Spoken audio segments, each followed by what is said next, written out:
begging for mercy for my poor broken heart. Another door closes, and I'm left in the dark. Long time I've been alone. The pain can be undone. The scars within our words. Long time I've been alone. The pain can be undone.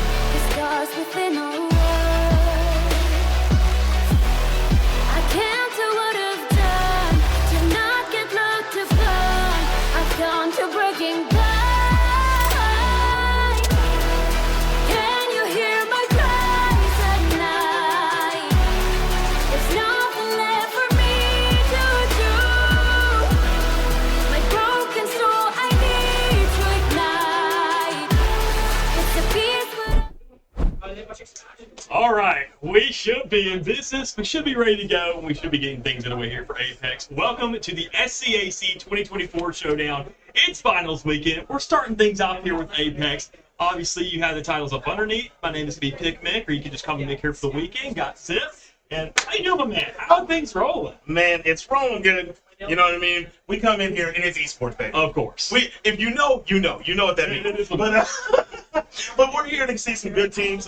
These guys have been battling it out over the season to get these placement points. If you don't know how this has worked out, on the way here they've been doing kill races online from their dorms or wherever they do it from, their facility at their colleges, and getting their qualifying points. Now, let's go through a breakdown of the leading teams for the season. Yeah. Now, so we've had McMurray University. They have led the season. They are sitting right above Shriner University with 967. Now I say Shriner University, they are right under them with 958 points, cumulative through the season, by the way. Yeah. And then we have Colorado College with 734. We're going to go down to Concordia, Texas, and that is 654. And you see it's dropping pretty significantly as we go down, right? Austin College goes down to 595. And we got Hendrix with 522. St. Thomas with an underwhelming 297. So hopefully we see some shining play today since it's offline and they're all going to be in the same lobby, right? Because they were queuing into pubs games and getting their points racked up like that, right? So there's an opportunity for these things to change in this type of setting. And then we have Southwestern that did not show up for the season, so we're going to go and wipe that. But, yeah, coming down the line, man, it's looking like a favorite of Shriner and McMurray. Yeah, I think, honestly, I mean, even then, the differential, the points isn't too much. We saw over the course of the season.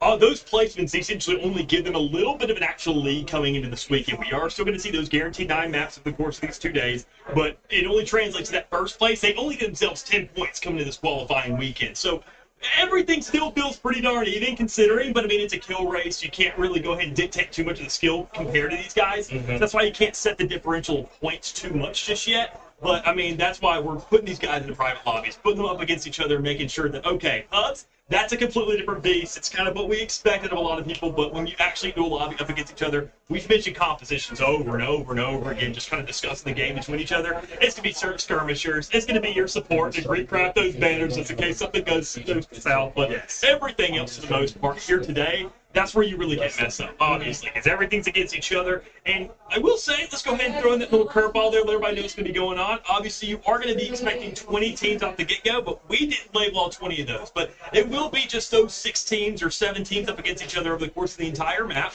And, well, it's going to be a little bit awkward. But we're going to go ahead and at least get things underway with the 3 maps of World Edge, and then we're expecting 3 more on Storm Point, and then we were going to have Kings Canyon, but obviously EA doesn't want us to have access to that map, apparently. Maybe it's just their forgotten stepchild, who knows. But we are going to be substituting it, at least they gave us the option, and we're going to go ahead and reveal that it's going to be Olympus for that. At least for those last 3. That's going to be tomorrow, but we are going to go ahead and have 6 games here today to go ahead and dictate those initial standings.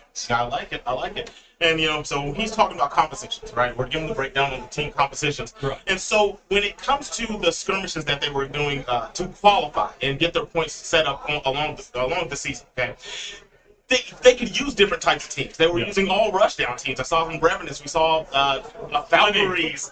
You know what I mean? Pathfinder's prevalent, right?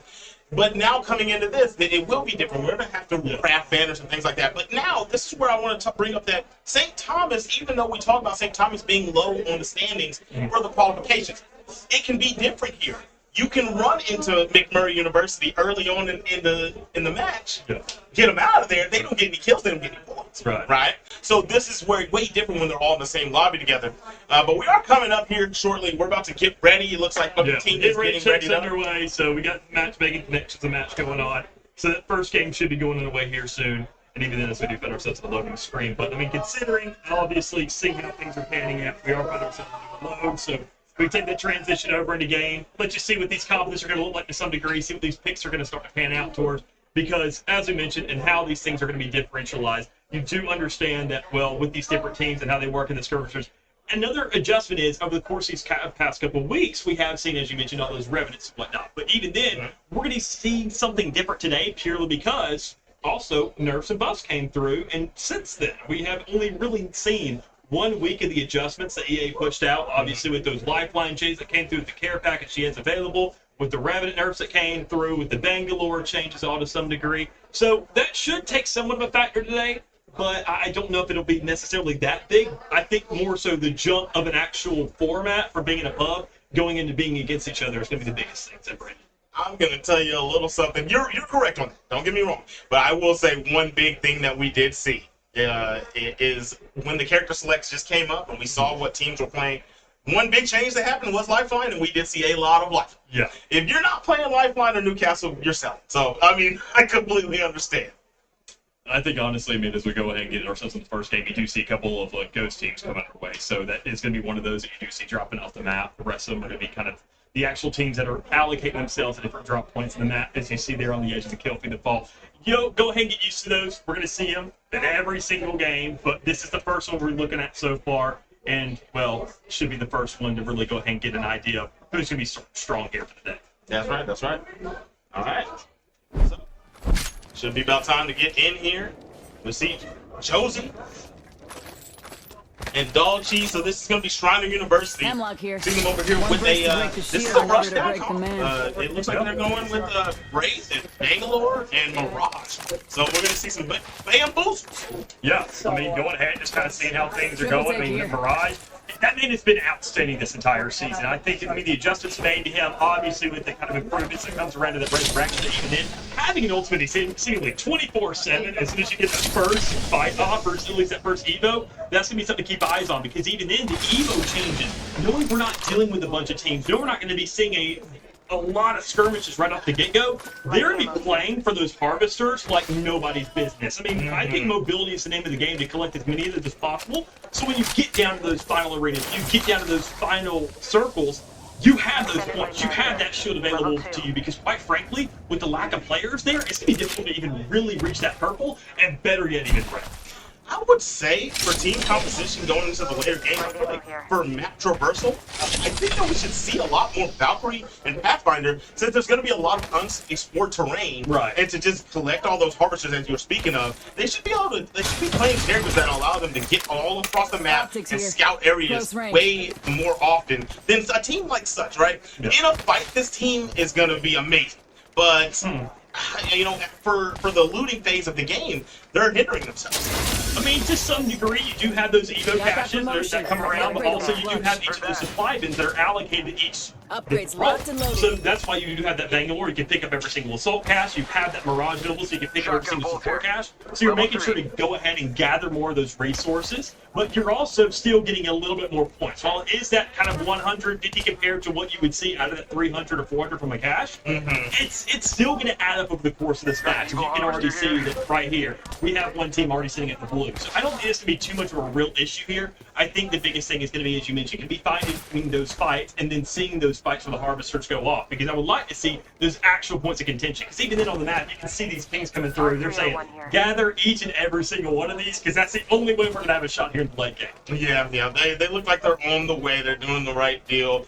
And, they're covering some good ground. They didn't stay over too long. They're making their way over into the midpoint of the map. Maybe we'll see. Let's take a look at a few of the other teams to see how close they may be coming up on some of these other squads. I mean, already you can tell that right here towards this map, and we went ahead and kept an eye on the likes of Shriner for so long, but I mean, they're going to go ahead and just kind of keep on doing their thing because they have been one of those kind of top fraggers over the course of the season. And they haven't really switched things up too much. They've been one of those top dogs. We're expecting them already.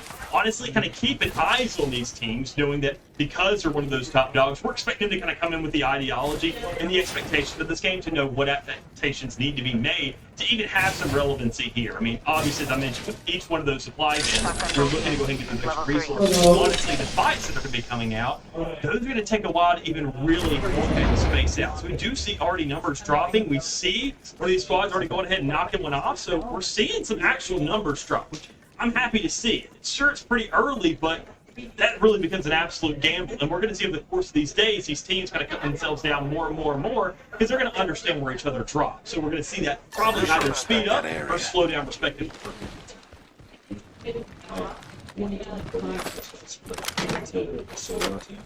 So we have to restart. Okay. All right, everybody, bear with us. We are going to be able to be stepping away for a moment for a small break. We're going to have to start up a new lobby. We did have a little issue with teams and who they started up with. One of the players got separated from the squad before the ready up of the match. So we're going to have to go to a small break and get everything situated for you, and we'll be right back with game number 1. Again. Don't need no problems, no, don't need no pain. I came for one thing, so don't get in my way.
So it seems like we're right back into it. Obviously, a little bit of a switch up, not only just in terms of getting the team straightened out, but we also went ahead and got a bit of a notification from the players that it's going to be a different map that we're going to. So starting here, instead of World's Edge, we have Storm Point.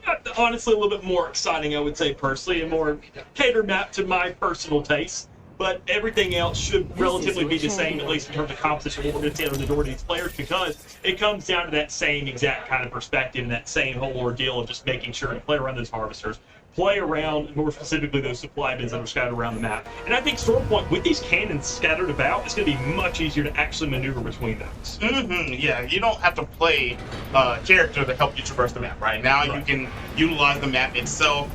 I mean, it even has a couple balloons, and then you know what I didn't think about is the towers. You know, the evac towers. We're going to be able to utilize those also.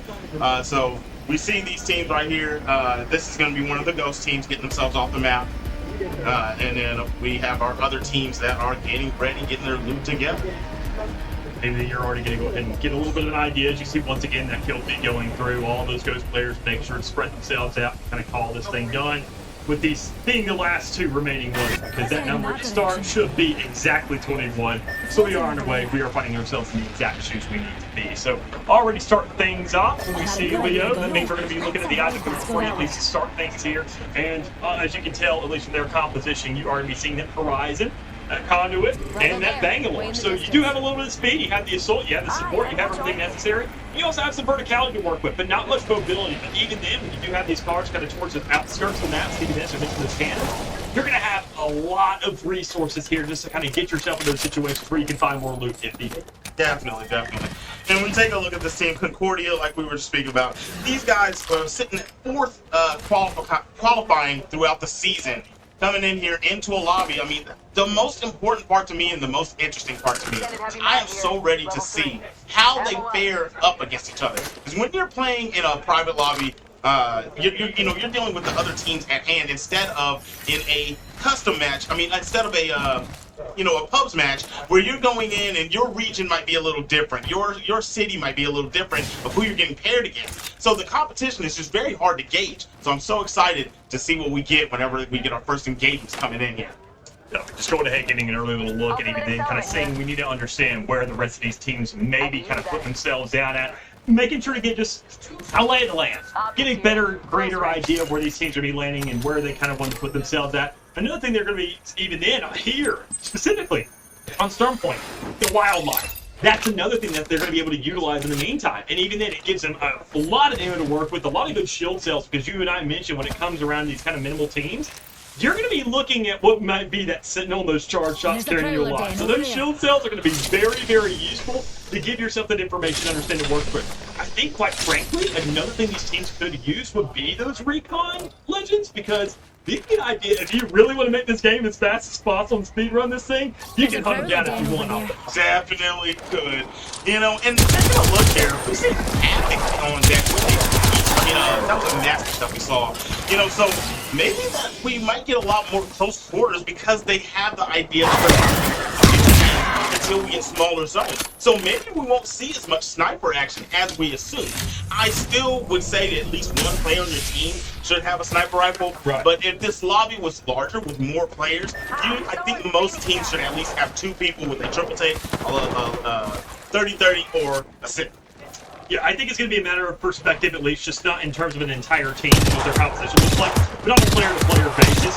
They're going to be really concerned just kind of making sure to really diversify their approaches in their possible gunfights, because obviously some people are going to go ahead and get themselves out of the way, and they're going to want to make sure they're kind of not really entangling themselves too much. So we do already see, unfortunately, one of these teams getting dropped, so we're now down to 6 already. The team knocked out. We're not even really past the first ring yet. It's still closing, and we've already managed to at least get one of these teams off. So as you and I were talking about, these kind of final rings being more of those kind of much more dedicated areas of the map, already we see a knockdown coming through, we see a wipe coming out, and we see a team getting themselves what would be a much well-needed upgrade for their ego shields. That's going to really put them really going forward. Yeah, we talked about the harvesters, we talked about the specialized crates, all these things to get your shields up. The wildlife, you know what gets it up even better? Taking out a squad.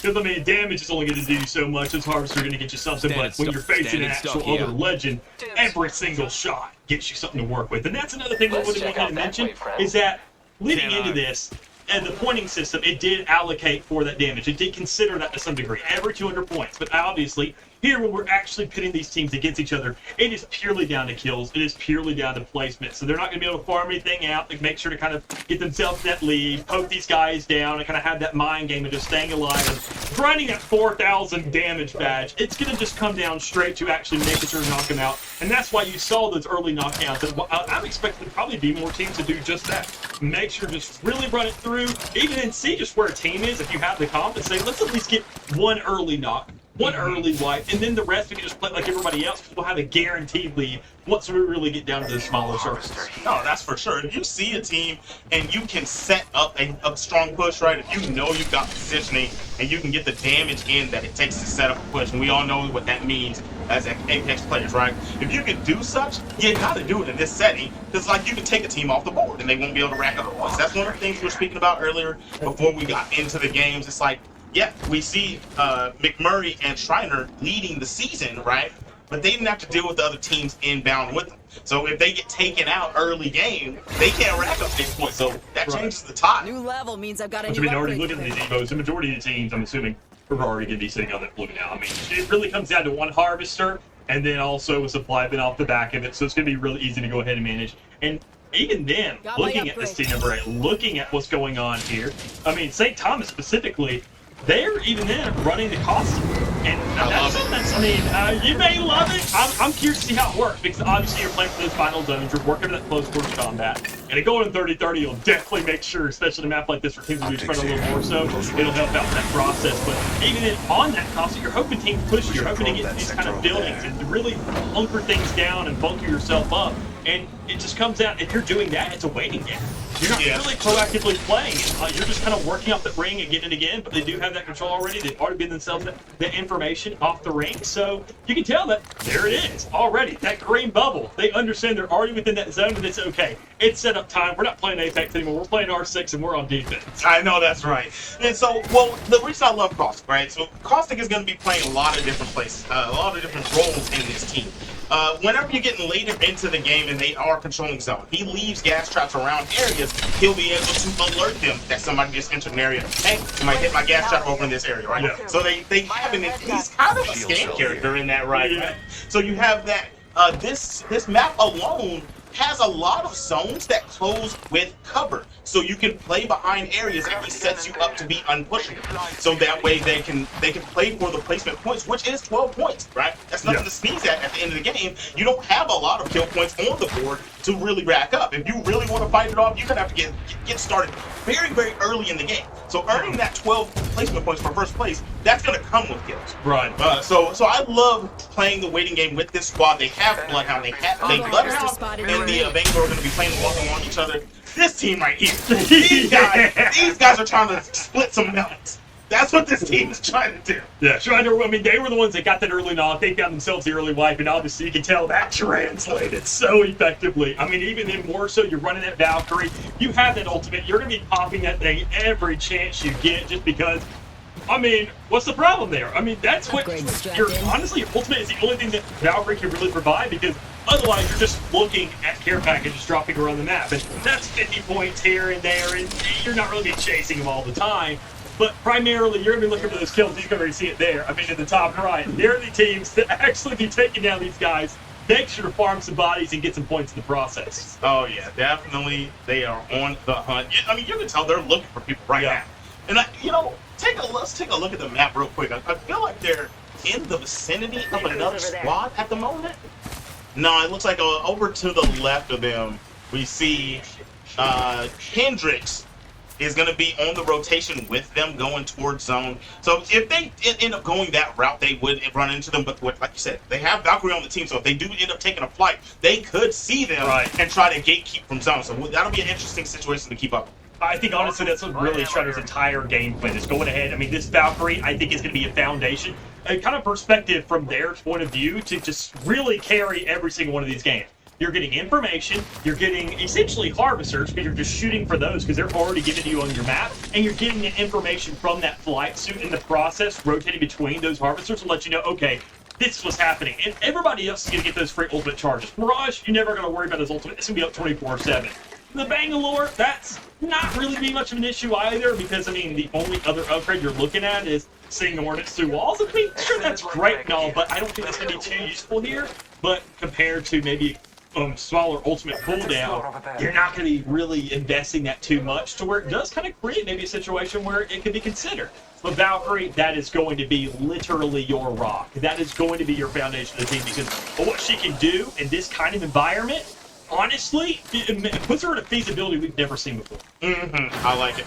Yeah, she's been, since she came out, I mean, there was a point when she was one of the best characters in the game, or the best character, right? But on this map is one of the maps she's always thrived. Right. Especially before evac towers came out and there was no way to really traverse the map like that, right? You had to use cannons and things. She was just a must-stay on this map. But I will say, tournament-wise, for today, I was speaking on Pathfinder, and I love that we saw that team right there with the Pathfinder on deck, because I feel like those two, if you're going to go for movement, are the best two to choose. Yeah. For sure, especially on this map. Pathfinder works wonders on Stormpoint. And Pathfinder even then also comes down to the versatility, where you are looking at Pathfinder can go ahead and opt in that first upgrade to go for those recon consoles or for those recon scanners. So you're saying, okay, if we do feel like we want to be a little more hungry for this game, if we go for that composition, Pathfinder, play that recon role for it. But even then, you don't need recon if you're already finding yourself in a fight. This team we've been talking about Shriner College, the one that's already got themselves in a purple, I guarantee when you see those damage numbers, you see blue, you know you have an advantage. And quite frankly, seeing the distance, seeing the setup they've had, they don't even really have to engage too much. We're talking about farming damage, but they don't really know that's going to be too much of an option here, because they're going to be looking for the rush. They're going to be getting that Valkyrie salvo off, and they're going to be making sure to punch out the back of it. Yeah, and they're gun keeps, right? Like, look at what they're all running. They got the Nimmys out, they got the Nimmy out, they're carrying all the hard push. A lot of damage going to them right now. Almost enough on those. And there we go. Not a plate out the face. Oh my goodness, the Arkansas is also down in the process, and it's just a singular last player. And Dog Cheese, I highly doubt you wait for that barrage or revive, because this team has been one of the leaders. You already see the decoys coming out, you see them not really wanting to engage, which is insane. The decoy goes off, the resurrection comes out, but there's so little here to work with that this may be a knock. Ben already down for one, a knockout for the other. It's purely Josie, and you got to get out of there, brother. You got to make sure to live, and you got to carry things on going forward, because you're getting that damage. Your team had the lead going into this with the advantage in terms of the shield and the Evo, but you got to get out right now, because you're in a 1v3, and it doesn't matter if you're even on a red. This is not the case that you want to be in. Positioning, positioning, positioning. They got the damage in, but we did see the other team add a conduit. You never know what you're going into, and you have not noticed that they have a conduit, right? So I don't know if they peeped that, and they ran in, they had shield advantage, but you know, she turns the tide of that fight quick and easy, especially, like I said, the positioning, they were holding it down, and it just made it a really tough deal for them. Now, even with falling in that fight and attempting that situation, they still have Bangalore Josie out there alive, and Josie can go on to earn them some more placement points. So this still turns into a point game, depending on how long we see Josie live. Right, and even then, I mean, you still have those banners, you still have that craftable, you have the support on your team. I mean, all those guys. This has been kind of the game plan for the entire season, to make sure to have that just available with that replicator. But the biggest deal they're going to be looking at is there a mobile respawn beacon inside the grasp of one of these players? Or is there even just kind of one in general that you can take your team to that's already positioned somewhere in the map? So even then, we already see some more shots coming through, because, well, look at the round. I mean, we have gotten ourselves into round number 3. Things are still closing.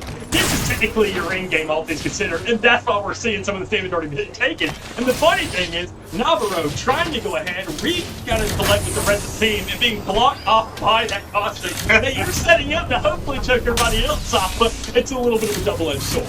Yeah, that's right, that's right. We see Colorado here with that caustic. I mean, and this is actually the second team that we see running caustic. So, you know, it is rough sometimes when you're getting into a situation like this and he's blocking off the middle door, right? You want to not allow entry. If there's only one way to get back in and you play the wrong positioning outside the door, you're going to have a hard time getting back in there. We go back over, and I feel like this was the squad that we just saw facing off with Shriner a moment ago. It most definitely was. I mean, Leo was the one I was kind of really keeping my eyes on because that Horizon was the first one to really go down in the process. So, I mean, that's who really you're working with here. And obviously, you can tell, considering that we do have those 5 squads still remaining, and it's obviously not sitting at that even number, well, obviously now at 15, actually. That hunt did successfully go through. They did find that last player. So I'm assuming Shriner College may be out of this one, at least specifically one of those kind of top dogs we can keep our eyes on to expectedly find themselves something a little kind of short-changed. So already seeing Josie kind of lurking about as well there in the map. But, I mean,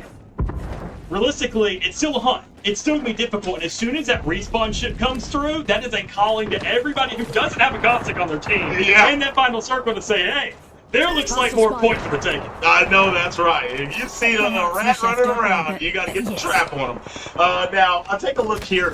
We saw at the beginning of the game, that was one of the first teams we saw looting, Leo. And Leo is actually sticking with the 3 times Havoc with no turbocharger. Right. That's a very interesting pick. I'm not going to lie to you. Take a look over here.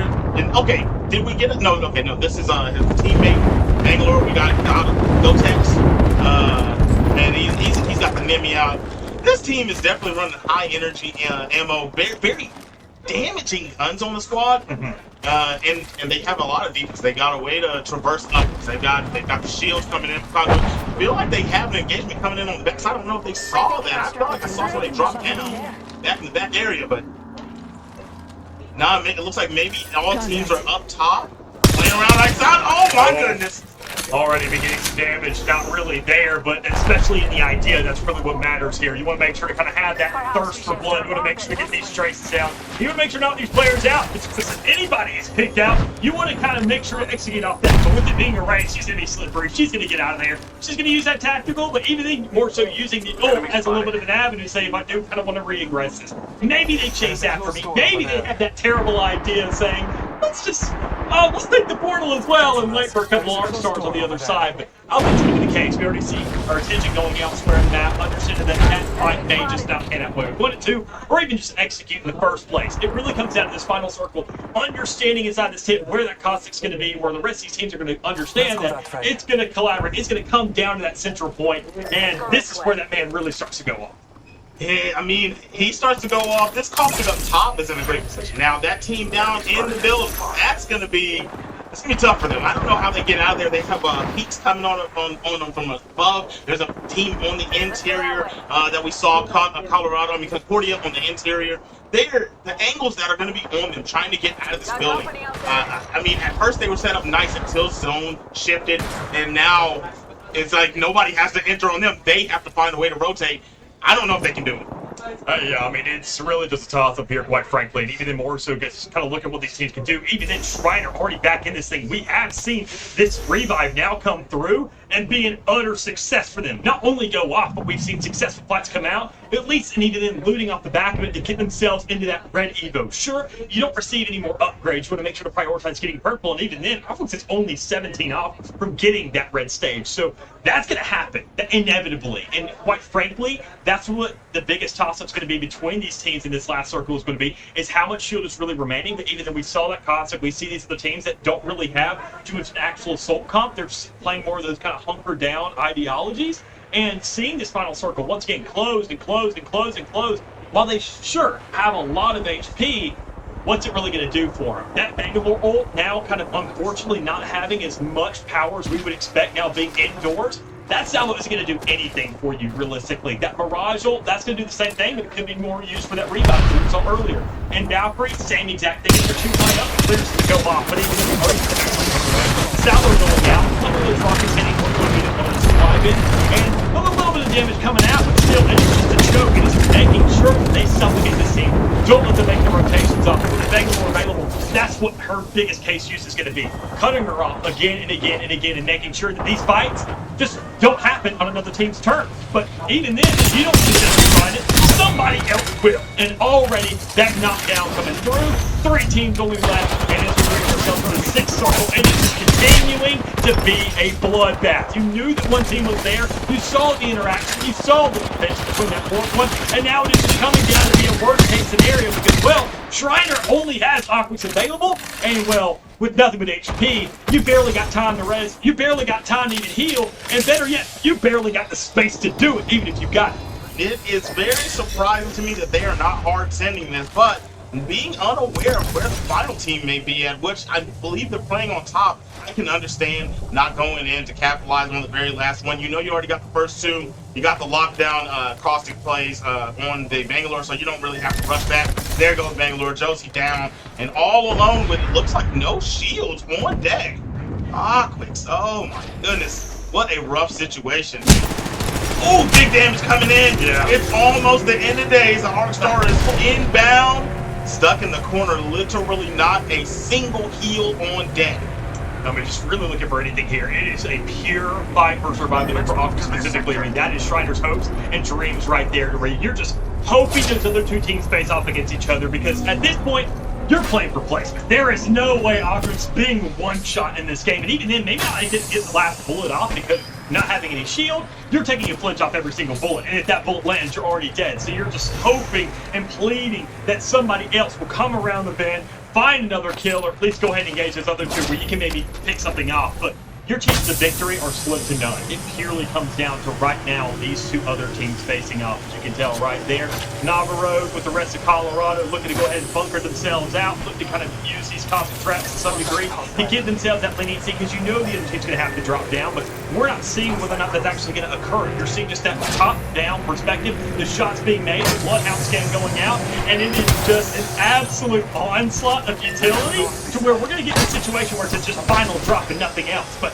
in the meantime, honestly, the consequence, that could be thrown down. That could choke these guys out, and quite frankly, in that kind of situation, there's nothing you can do about it. But we are back outside, the Bangalore can go off and can find some kind of power, can find some kind of prowess, but doesn't find any kind of effect, because it could just be the intimidation factor to make sure this drop comes through. As you do see it coming out, you see the scan off the back of it, you know that these players are going to be going on it, but going outside, they're ready for one, make it two, really comes down to really a and there it is. Team number 13, that's going to be Colorado taking out game one.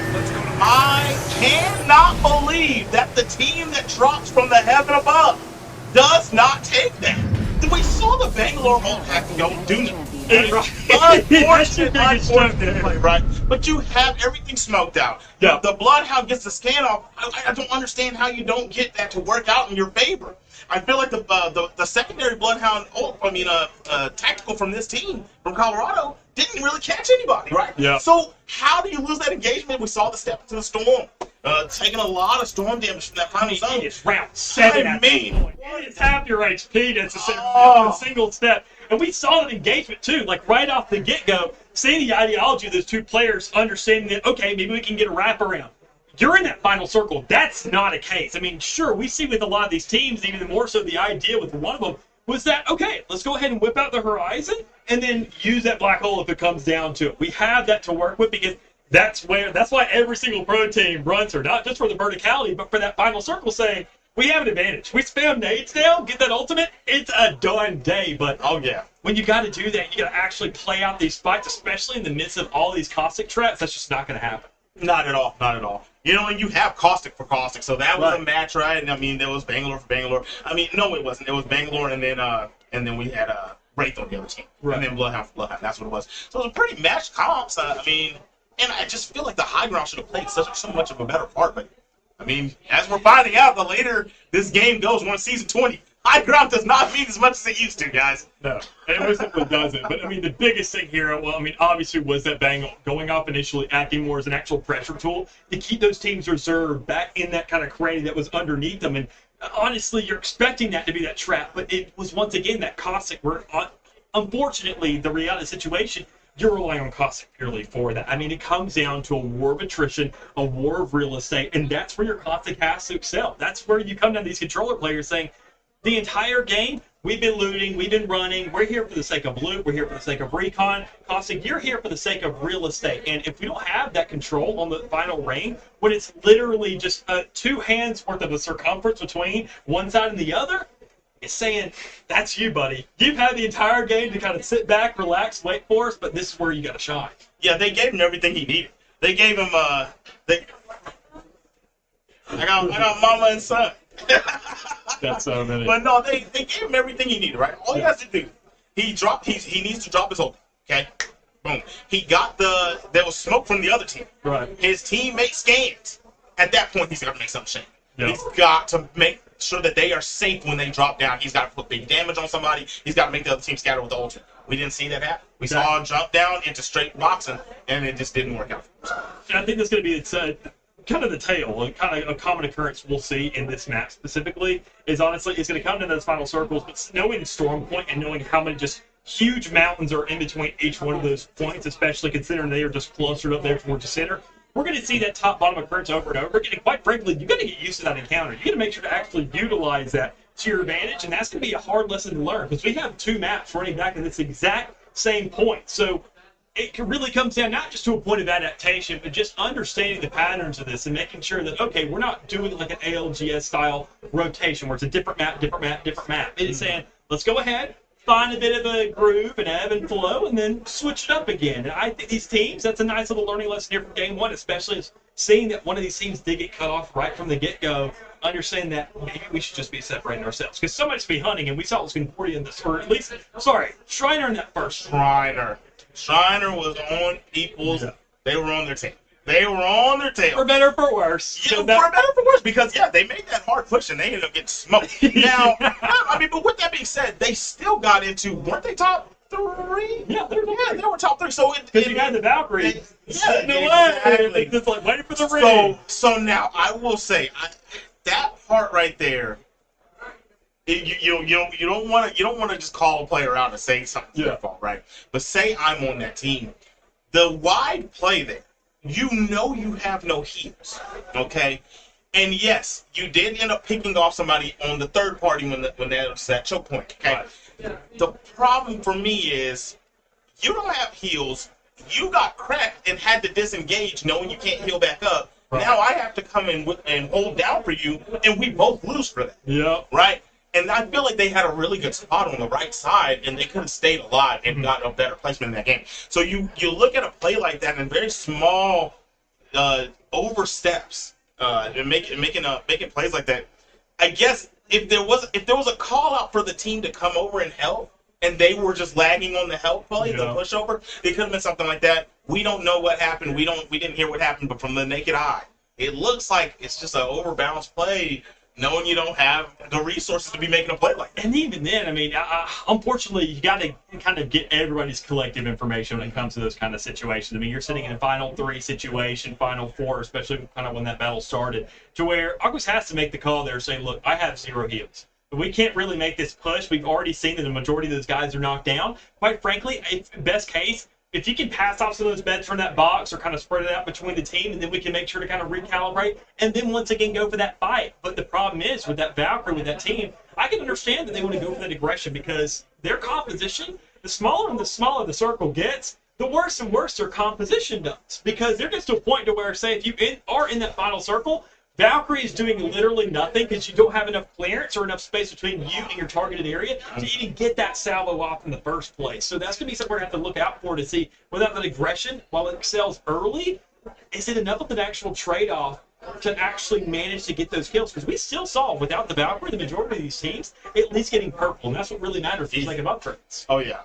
I mean, most of them were at least purple. A lot of them were sitting at red. I mean, we did see one team, once we got to that final zone, they were sitting at 2 purples and 1 blue. Yeah. Right. So there was the team with the Bloodhound, Caustic, and Ray, the team that actually ended up taking the game. Right. So they didn't have the movement as someone we were talking about. They can't traverse the map like other teams, but they definitely they played zone, found zone early in the game. Very early in the game, stayed in the area. We talked about getting that placement points. They got exactly what they were looking for. Yeah, I think it really comes down to just these advanced skills that you mentioned. I mean, the shield's not really playing the most important thing in the world, obviously, just in terms more of health in this kind of circumstance, rather than the actual upgrades. While they are going to prove fruitful and useful to some extent, there's a lot more at hand. You really got to make sure that, I mean, the placements, I think, really mean more than anything now, because it is such an unorthodox game to look at, seeing right off the get-go only 7 teams alive. It is such a difference of what we're typically used to seeing, obviously, of the typical 20. Yeah. You have so many POIs to where it becomes this almost more of an open world game than an actual battle royale, because you're just lost in the world of saying, let's explore, let's see what we can find, let's get all these harvesters, let's make sure to kind of hunker up as much as we can. And then it gets to the point to where you're just kind of lost in that. You forget a little bit, or where you're playing that looter game more than actually the shooter that really matters at the end of the day, because those kills are what's getting you your points. Yeah, and I think that's where we saw the caustic teams, because their mind tells them exactly what they're doing. Right. Then you see the aggressive play from Shriner. Okay, they know exactly what they're doing. Yeah. You get lost in the sauce, and you're just looting. Exactly. And then Shriner comes up in your building, and you're out of the game. Yeah.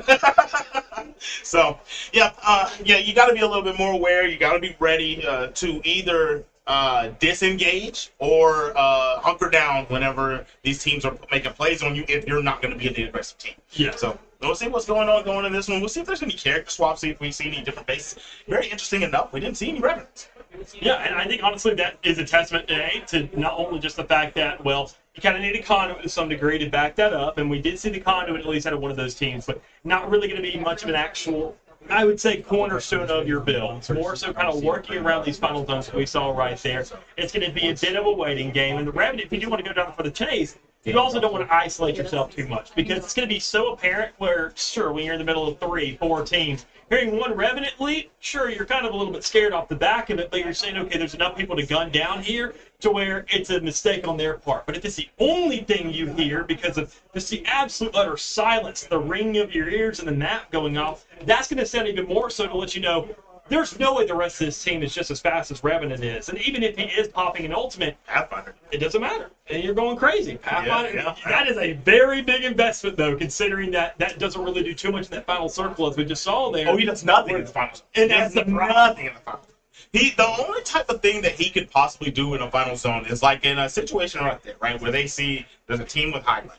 If you do want to play the peak game with them, if you see a good hit, he can maybe, before it gets too small, Right. he can make a swing up on a corner, head glitch, knock it, Yeah. get back down. Yeah. He can do little stuff like that, but for the most part, he's going to be useless. But the other character we didn't see. Now, I would say Lifeline. We should see more Lifeline. So we didn't see any Lifeline. We didn't see any Lifeline out there. And now I want to say Newcastle, but at this point, Lifeline makes Newcastle better. So Yeah. if you're gonna play, you need Lifeline to play Newcastle. Yeah. You don't have to, but it just her having her final upgrade to give him that gold knockdown is just a great play. I honestly, if you're gonna play Hunker Down, you might not have any traps or defense to put around. Right. But if you play Conduit, Newcastle, Lifeline, dog, that's end game right there. Because Yeah. any team that tries to push you, they are in. And even then, another thing we could also implement there, I mean, there's a lot of stuff, but we're only considering that final circle. You mentioned the Newcastle. The Lifeline, obviously, I think is also a good idea, because that's just a lot of care packages you're farming if you are that team that isn't necessarily moving. You're just waiting for ultimates. You're throwing those things out over and over and over again, getting those upgrades passively as time goes on. But another big thing to kind of really consolidate and think of there is also off the back of other possible options. So you mentioned the Newcastle, but I think another great option would be maybe, because you and I know that we're discussing this at least at the hotel yesterday, would be something like a Watson or like any of those controllers just in general. Honestly. Kind of playing there, as you mentioned, the Lifeline off the back of a Watson. We saw obviously how good Conduit can be, but that shield generator, if you're just playing that poke game, and even then if you're throwing down these fences, because you have all the time in the world to just create your own arena. We ought to land I over think here, honestly darlings. it makes This just is a life good LZ. miserable, because as we said, the open Reckon we ought that's to land essentially over there, crypto at that darlings. point. Let's touch You down here. are actually making a huge point. That might be the most slept on in a format like this with so little teams. Plotting a land is You one of sit my there all the specialities. time in the world. Watson would be a godsend if you're tracking where the zone is ending. You imagine coming across the map and you're like, what is that? Why is that map glowing? What's that? Why did it look like somebody's drawing pictures like Check no, out sir? that area. We're connecting the dots. We're doing one of those stitch and fix kind of Thanks, paper Bob. art That's what I want. projects, and we're getting ourselves an entire setup with the Watson. But I don't think anybody's really going for that. The ring console, we see it on the Caustic, and I think a lot of people are going for that just because of the health region of Caustic if you do find that purple upgrade, but also the fact of having the ultimate to kind of go ahead and choke up teams, and then just the entire constriction of movement that comes off the back of those endings and just making those shots that much easier. But a stun can do absolute wonders as well. All right, so let's take a look where everybody is located right now. We see a pretty wide spread here. Not too many teams gonna be forced to run into each other on rotations. I will say that we may see what team is that up there?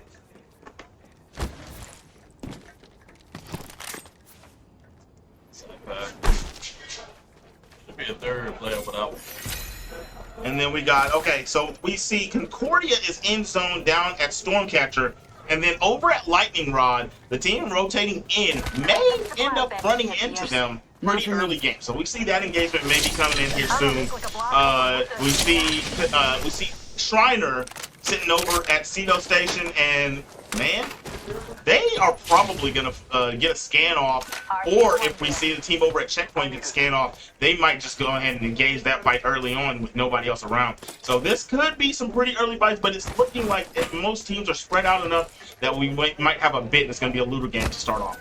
And my biggest thing I'm going to be looking at is going to be St. Thomas's placement. We saw them down towards the bottom of the map. We know that they're going to more than likely run through that middle, and we're going to see them kind of go into that encounter. But I think really a big thing they're going to be looking at is still whether or not they're going to go for kind of more of an out heading west, and then make that kind of circumnavigation to pick up those harvesters, or they're going to go for an actual direct approach towards that middle of the map and just kind of then run into that second team, and we're going to see our first fight unfold. But this isn't a situation, obviously, as you can tell from the map, where, I mean, nobody's really near each other. We're seeing a very traditional start. We're seeing all these teams play a lot more passive, and understandably so, because after seeing a team knocked out so early in that last game, that's the big thing you really want to put some emphasis on. It's just not getting dropped early, because even then, so long as you make that your utmost priority to start, everything past that isn't going to be a problem. You're going to be alive for at least, what, feels like 10 minutes to just kind of figure out, get acclimated with the environment, and get an idea of what's going on. Mick, I got a question. I'm here with possibly an answer. How are you feeling about the Loba pick here? Like you have ample time to loot, right? I don't see all the time in the world. You know what I mean? It's not enough stuff going on the map. I guess you do add her utility of being a craft advantage, but for me, I don't know if I'm such a fan. And I don't know either. I mean, considering what we're seeing, the Loba is a little interesting. I think, honestly, it really comes into the final circle of being able to loot those death boxes. But I don't think there's going to be enough teams. It's not even really just the looting. I can understand being able to pick up those purples and those golds and kind of really get that kit that your team wants. The biggest thing I'm thinking about is there towards the end, where we're going to see the majority of those actual fights start to occur, where you're going to be throwing down that black market, but are you going to have enough time to really loot it? Because you're going to be down to 2-3 teams at that point, and if we saw anything during that final couple circles in that last map, that nobody's really spaced themselves out. Nobody's giving you the time to heal up again. Nobody's giving you that space to really just adjust and just take a breather. It purely comes down to, well, this is it. There's nobody else. People have been just fiending for that taste of blood over the course of this map, and now that they finally get to fulfill themselves and quench that thirst, we're going to see them just press the W key off the back of it. And taking a look over here, I really do like this team. I think this might be, and this is McMurray, this might be the cleanest team I've seen. You've got Fuse that's going to be forcing people out of position. You got Rampart that's going to be locking things down and really putting big fire down. So if Fuse makes you pop out of position and you got the Rampart looking at you, dog, and you know he's got 30-30 coming through. I think we saw a Sentinel on another one of the teammates. There's going to be a lot of damage coming out for this team, and they'll be able to really pick people off and make life not too fun as the game goes on. Scanning the ring here, and they're going to notice. So this is the team I'm talking about making a play in the zone, might get an engagement. They just scan the ring, and I think they're going to go for a push right here.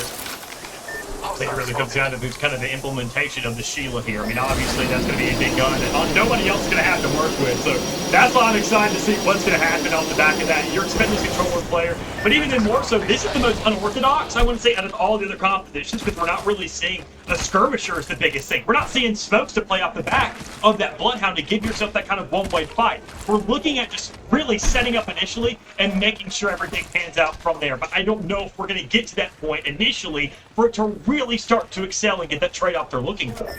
They just rotated out of zone to push Concordia.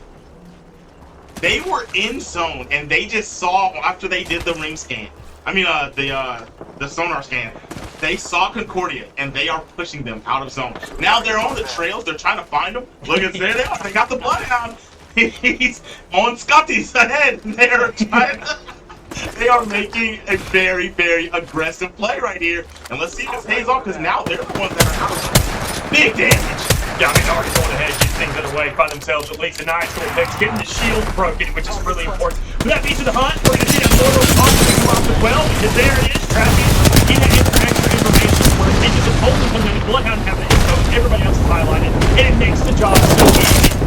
me get those knocks out because this is the team, I believe, that didn't have much of an actual performance in that first match. So they're playing for the kills to compensate for that. They want to get those early places, those early kills, that early damage, and accumulate those shields, get those kills, and say, all right, now we're at least guaranteed 6, worst case scenario, and we're looking good. And not only that, they gave us the benefit of, hey, it's right here next to the docks, but the rotation has to come out of the back of it. And I don't think when many people can test you is going to be that much of an issue.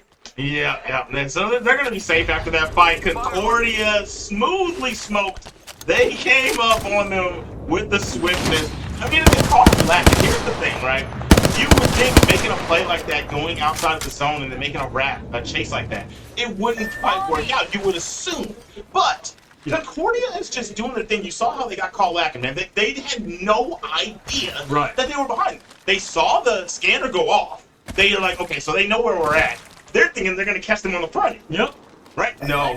That was a beautiful wrap. Come from the behind. They did not know they were there. Caught them in a wide open position. They had no play, and they just made quick work of it. Even I'm still kind of looking at this map. I mean, seeing here now, none of these teams are looking towards that north side of the map. So this entire circle and where it's really starting to close in on is becoming a surprise attack for all these teams that we're going to see.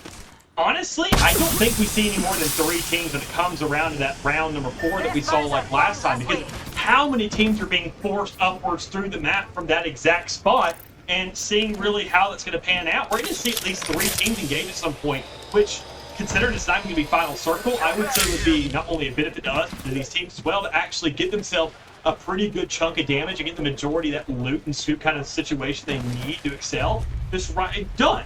Quite frankly, if you go ahead and win that fight, you can, quite honestly, you'll have so many death boxes there to work with that you can genuinely just sit back, enjoy until that top 2 placement, and you'll be sitting in at least purple off the back of that. And knowing if you do get some damage from both those teams, that's more than enough to go ahead and kind of call it quits and just play for that 1v1 situation.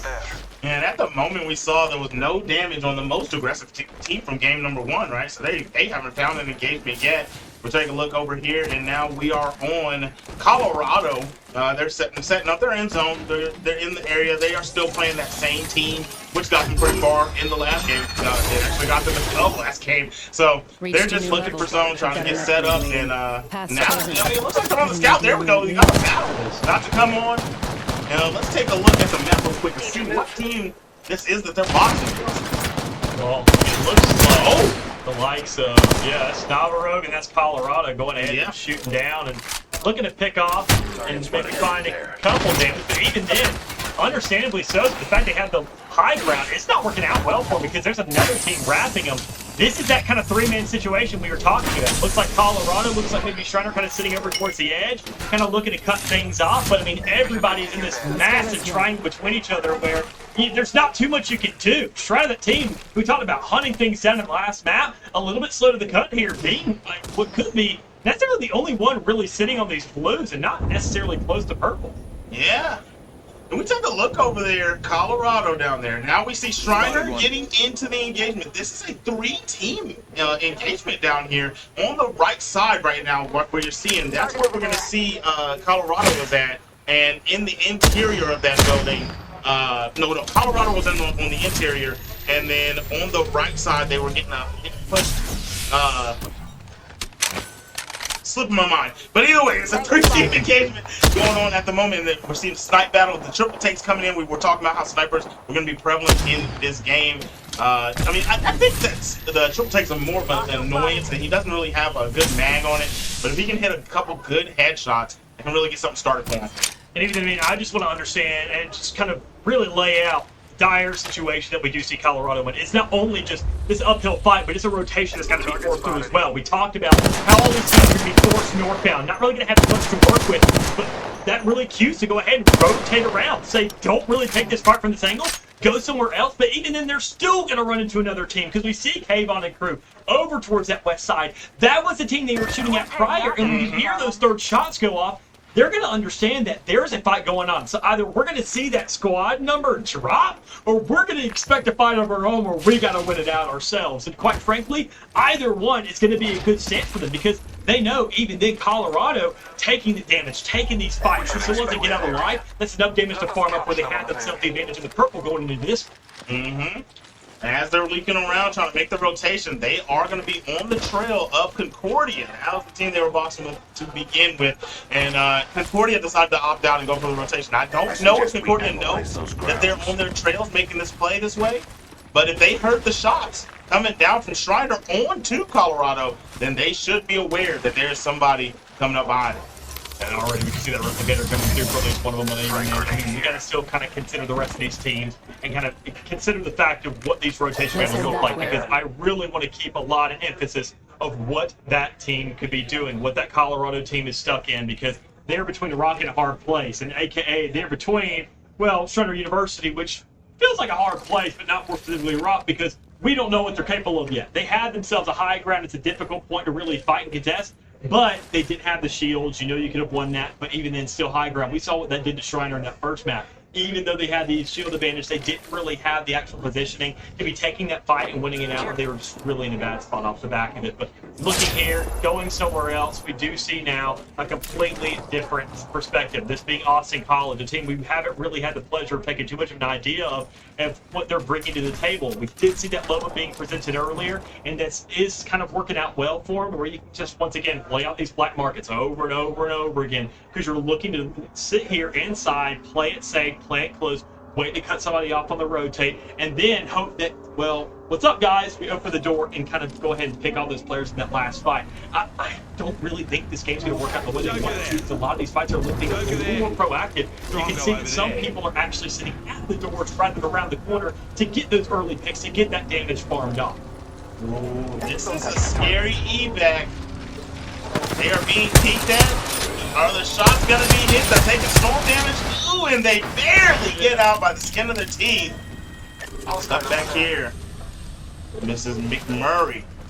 They're in the position that we saw Colorado in earlier. But they have with this rampart, they're a little safer sitting on the positioning, but rotation-wise, I'm a little worried for these guys. Yeah, this is just a bad spot. Quite frankly, just not for them, but nearly for everybody, and they're just in the worst of it, considering that we are now sitting in that fourth ring, and we're actually getting a game that we were expecting prior. We're looking at 16. Only one team dropped already, and everyone else is getting around to this fourth ring where they are just waiting for this final building. This is going to be one of those points to where you're looking inside, that Sheila, honestly, you can just close your eyes, and you're probably getting all the damage in the world, because everybody else is not in a very good spot. It really comes down to how outdoors this last point's going to be inside on the good end of it, because you can see Cameron there, here from Big, but the rest of them just kind of playing it safe here. We do see St. Thomas with that Cossack available, but do you have anybody inside? Do you have that control? Do you have that high ground? You got that, but everything else, see, you want to be in that fight, quite frankly. Why you're thinking, you're saying that's indoors, that's where Cossack's going to look good. You're outside, you're kind of really biding time anyways, but everybody else is farming, getting these kills, getting those picks, knocking those numbers down, and we see, once again, Shriner University trying to take those fights, not really getting the good end of it, and it just comes down to dog feet once more. This is a situation we've seen it before, but it was Joker coming away alive. This time it's absolutely nobody. Shriner, getting bagged up. Do you see it? Do you see it? Over the season, they must have had some bad blood. Because we saw Kayvon. He had to let him know that he got him up out of there. What a play from the McMurray boys. And I did talk about this team earlier. I really, really love the Rampart pick and being able to force the issue with that fuse. And this is probably the cleanest team I've seen yet. I really, really like it. Now positioning-wise, these bad boys right here, St. Thomas, they have the best positioning, but they have not really gotten any engagement. So we'll find out here if the positioning matters, and we'll see if their fighting skills up to par, if they're going to be able to keep teams at bay and get into a first place position. They have the zones placement for first place, but can their guns do the talking? Even then, they're also in the middle of it as well. It's not even like they have an angle, they have a high ground overlooking all of it. They're in that double-edged sword predicament where they're have the high ground, but they don't really have too much of an actual good idea, because say if somebody has a Bangalore roll, you're getting flushed out. You are in a terrible spot, quite frankly. But you're hoping you find these kills in the chamber early enough where you don't really get into those situations where you're in that bad spot. You're hoping to pick these kind of key players off, but let's be real. you got in the sense you're not peeking at too much. You're waiting for other things. You're waiting for that ring to close down once more. Already, some of these teams will be in a bad spot, and you can already see it right there. Some shots going down range, some enemies being spotted, some players, some teams being snuffed out, and with only 3 squads remaining, it's not too big of an actual situation right now, but when you look at what's left and what's here to work with, it really comes down to McMurray, and even then more so St. Thomas and what they can do between each other, and really what scraps can be picked up by the last. When you look at this team and the way that they're set up, you can look at the map and tell that they don't have any toxic traps on the interior of the field. Missing another Kraber shot, those would be so meaningful and set them up for a closeout of this game. But yeah, you talk about a Bangalore hold, which could happen to get them off the street. If they had the traps on the interior, they could be able to, if something happened where they needed to escape, they just run inside and play off the traps and be able to get their field on whatever they needed. But they're just committing fully to the rule. Here comes the Fuse ultimate in a hard push. They have confidence in that play. And the scan is good. And now Fuse, it looks like they haven't catch anything, but they might be able to take the interior of the building. That's all that matters. This is all McMurray's ones, quite frankly, because maybe that final ring, this mortar isn't going to do much for you. Make sure you can go ahead and get that reduced damage on the side of that Fuse, but everybody else, you just want to make sure to create that just obstruction of sight lines so you can get yourself alive, get inside, get this rampart set up, and then just let everything else start to come into place. You don't have a caustic for the other team does, and that's still the biggest worry here. Is whether you can find these chokes, find these players, because this is a 3-team format, a 3-team setup, but it's not stacked vertically as you would expect. You do have these kind of roamers over to the other side. You do have a completely different team, which is going to be Hendrix over on the edge. Team number 11, waiting to get the perfect opportunity, but quite frankly, you're in the worst spot. You don't have anything to cover up. You got to really rely on Pathfinder and a zipline, but even then, you go top, you're running into Shriner. You go bottom, you're running into McMurray. I mean, you just can't really find a good place here. Yeah, on the roof is probably the best play they got, to be honest. Making a play on St. Thomas up there. If they make a play on them, cool. You go under there, you try to fight them, you're getting smoked. I promise you right now, they do not win that engagement. They're not ready for the Rampart shield setup. He has shield on deck. They have full health and ammo. Their gun sets are very, very nice. I don't think that you make a play on that. Going up top is a rough one too, but I feel like you check the confidence of St. Thomas. They've been missing a lot of shots. They haven't shown that they'll be able to keep you off. I think you make a play on them. I mean, because going into the open, you're just selling yourself into a 3rd place.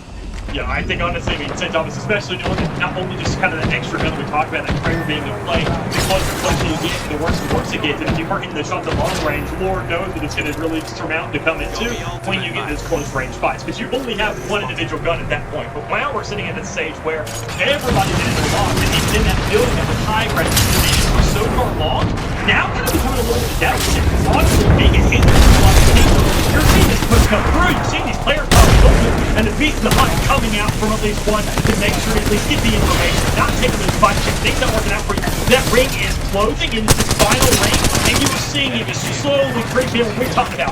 It killed 2 players in the last match, but in this one, it may kill even more. But he's still got plenty of time, plenty of bullets going out, and we already see that, well, baby's running through. McMurray, they find themselves already a kill. They've surrounded at least a couple, and they guarantee themselves 2nd place. They want to get extra, they want to get more. It comes down to the last 2, and even then, still 2 players alive, but it's not enough. It is Babytron all by the moon. No Sheila to work with, and that's the pop-off that happens, and that's Hendrix with a game win. The worst position on the map becomes the best as the other 2 teams are forced out of zone and have to engage each other. Wow, I cannot believe it played out like that. To be honest, I was easily looking at Hendrix to be taking that one away. I thought that they had the best spot, and I did not think about how that zone was going to squish them and take them out of contention with nowhere to hide. Even though they did work their way into a 2nd place, that is not the 12 points you get for the 1st place. And it was just impressive in its own right to understand what you're really bringing to the table there, because that conduit in your bloodline, that's going to be really your kind of skirmisher set. You're saying that Bloodhound, sure, he's a recon, but once that Blood of the Hunt comes underway, he's basically a skirmisher is what it feels like, especially with that health regen during those fights. So that's really what a lot of the emphasis being put on, where Conduit saying, I am purely feeding you, and everything else, just let me do all the support work for this entire team. And knowing that there's not nearly as many teams my utility becomes that much more potent, becomes that much more important, and becomes that much more of an actual hindrance to everybody else. Because that ultimate, as we saw there, the ring was closing in, and what better position there from a conduit? I mean, you cut off, you set that line of scrimmage, and everybody's going to have to rush through it. We didn't really see it pan out there, but still just that lingering intimidation, knowing that we saw a conduit earlier. We saw those green shields kind of pop up, so it's going to be a problem at least at some point. Oh, yeah. I mean, to be honest, she's easily top 2. I don't know, top 2, maybe not 2. You know what I mean? She's a ridiculous character. Look at this. The guys over here having some fun in the background. It's looking like all these kids are having a great time, competing, just fraternizing, hanging out with each other. But regardless, we're taking a look over here. I mean, we're the most aggressive team we see. Shriner's been really forcing the issue against teams. That was a really good game. I don't know if we saw if St. Thomas came away with any KP in that match. Now you get a third place. Yeah, they got taken out on the push from Hendrix. Yes, right. So. No, I don't think they kill anybody.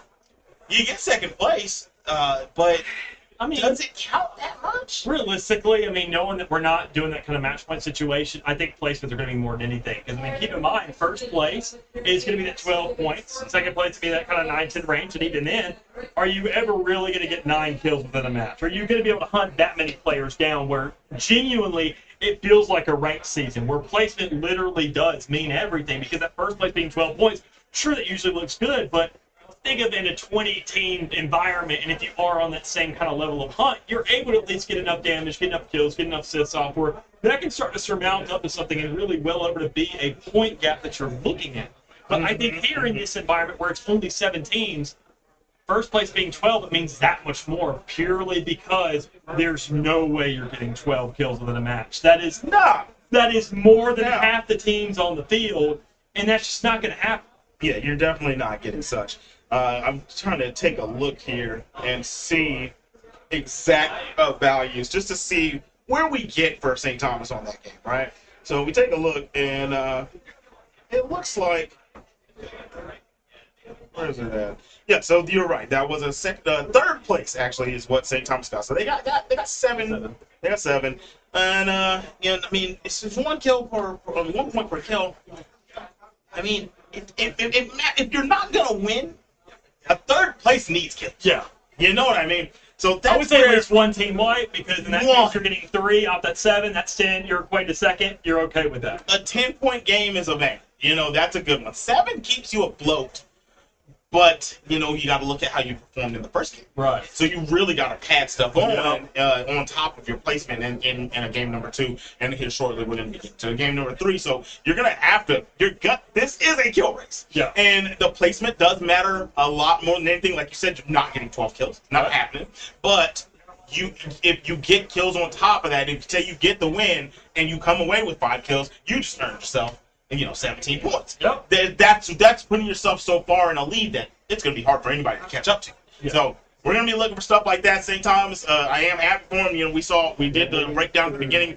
They come in here the lowest point value of any team. Yeah. That puts them in a point where I feel like they're floating in about 4th place, 4th, 5th in the points runnings. So, at least they're in here, but we got to see more out of them coming up. Hendrix, great game that we saw out of them. I love the team composition for them. Shriner, those guys, that they might be my favorite team play-wise. Yeah.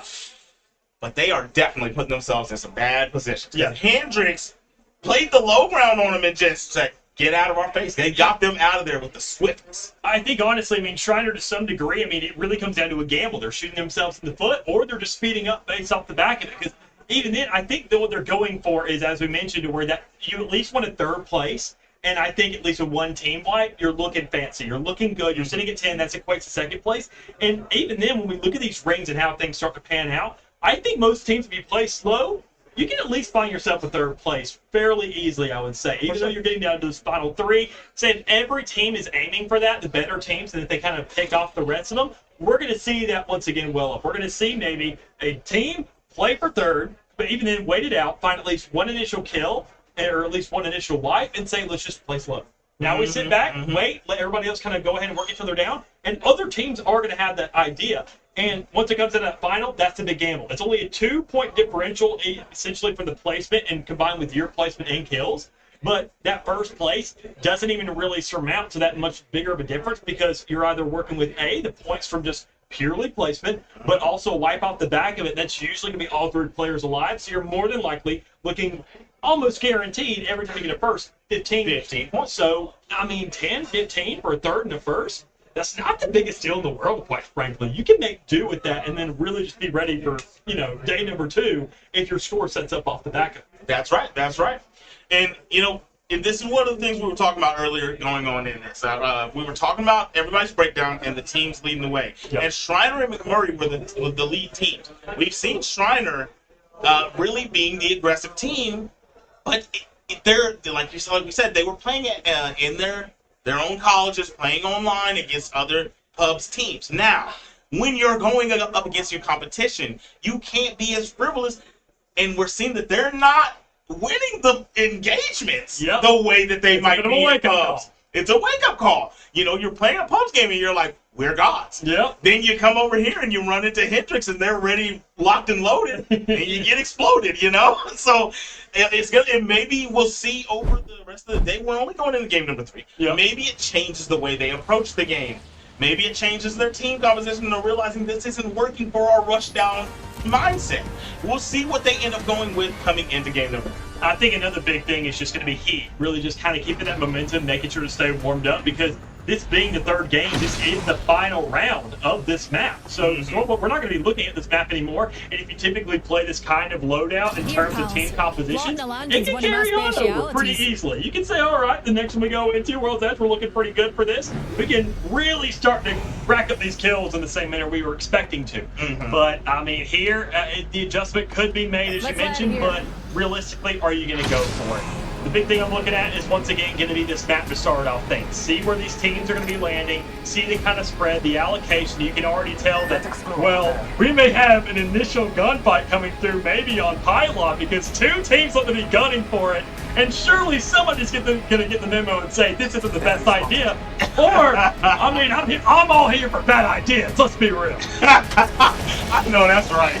If they get to it early on, I will be the happiest man in America. You understand me. I like that gold bag off rip. That area right there on the top always has some really good loot. But we'll see what happens on this engagement. We did see on the landing points, we saw that team was at Concordia. Went to the exact same spot, so they like where they're at, a little bit wide off map up on the top end. And they're away from everybody. We'll see how they play out coming into the rest of this game. But this team right here, we've seen... oh, this is Concordia right here. I'm tripping. Okay. Yeah. They did go ahead and sit down a little more. Yeah, they went a little bit further down out of the way. So this Concordia, I'm talking about right up there. Oh, there we go. That is McMurray that played on the white over there on Lightning Rock. There we go. And then coming down there. But there's a lot of congestion down on this area. There are 3 teams that could potentially run into each other. 4 teams that could potentially run into each other on accident, on rotations, if they didn't pay close attention to where everybody was playing. Yeah, I think, quite frankly, I mean, just seeing what the setup's going to look like, again, kind of a later ring situation, but I wouldn't see if anybody does really want to gun for those kind of early picks. I mean, we already looked at St. Thomas dropping down towards the bottom of the map. We were expecting them to once again kind of run to that fight in the early pylon, but that's just not really how things are going to dish out, and I'm expecting them to at least know and keep that mental, say, okay, let's write that down. Somebody over towards pylon. We obviously want to, as we mentioned earlier, I would say, find yourself an initial pick. Get yourself that early start. Get at least something, and there it is. I think that was another ghost play that went off, so that don't get too excited. We have 7 teams here to work with. But I think, honestly, looking at how this is going to pan out for at least this game, I don't know. I think teams are starting to understand, at least, not just, as you mentioned, the adjustment for these compositions of playing more aggressively or playing more passively, but I think it comes down to more just kind of understanding how this format's going to work into their favor and how they're going to adjust to that to say, how do we find any relativity on a game-to-game basis? Because this day's all nice and grand, but let's be real, that tomorrow, when we play those final 3 games, all 3 of those Olympus, they got to be ready to roll in. And we specifically chose Olympus purely because of those choke points and how open it's going to be to really incentivize those teams to say, look, whether you like it or not, you're going to take a sentinel shot to the back of the head. You're going to be picked off here and there. And you got to be ready. You're going to be more attentive than you've ever been. And if you're not ready on something like this where there are more tokens, where you are seeing more information being given up, and that one, you're definitely not going to get. Yeah, you're gonna have to. I mean, tomorrow you're gonna have to be locked in, but it may not matter how locked in you are tomorrow if you don't perform well in the 6 games we have today, right? Like you might be out of the runs coming into tomorrow if you don't tighten it up and get it together today. So we'll see what's going on here. But a team just had a great run. I just said how I love their team composition. Got them a 2nd place a moment ago. Hendricks. This is not Hendricks. This is McMurray over here, looking like they're trying to make a play and getting engagement going on here. Yeah, they obviously really want to go ahead and push somebody out, and it looks like it's going to be like the Shriner University when they're going to cut off early. I mean, we've already seen the Shriner University. But the hot topic they knock these guys up early. They know the aggression is there. And even then, they've seen them bubble a couple kills already, a couple rounds, a couple lineups. So they're saying if we take this fight early, we go ahead and kind of look to knock these guys off.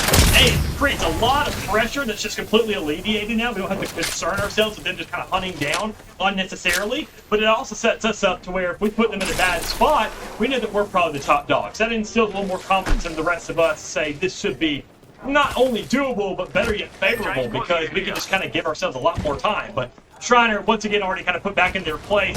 We talked about being want to be aggressive, want to be on the forefront of all these fights.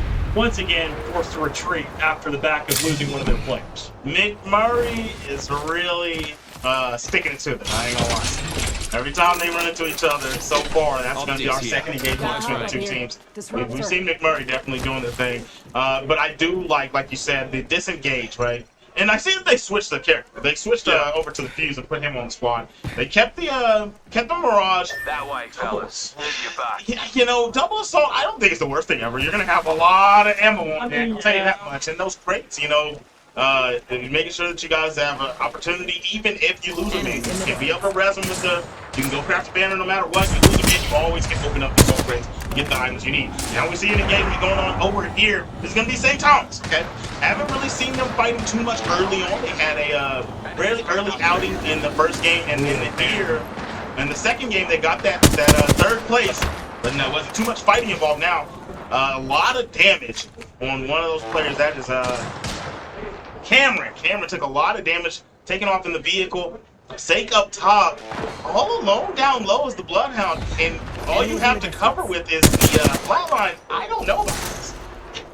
Yeah, look at a little bit difficult. I mean, you're considering them already in the bloodline. Obviously, looking to kind of have that proximity of that specific player. Just go ahead and once again, boom, boom, boom, get those scans off for the rest of the team to kind of go ahead and take them down with that high ground. That's not even something you're really looking at necessarily.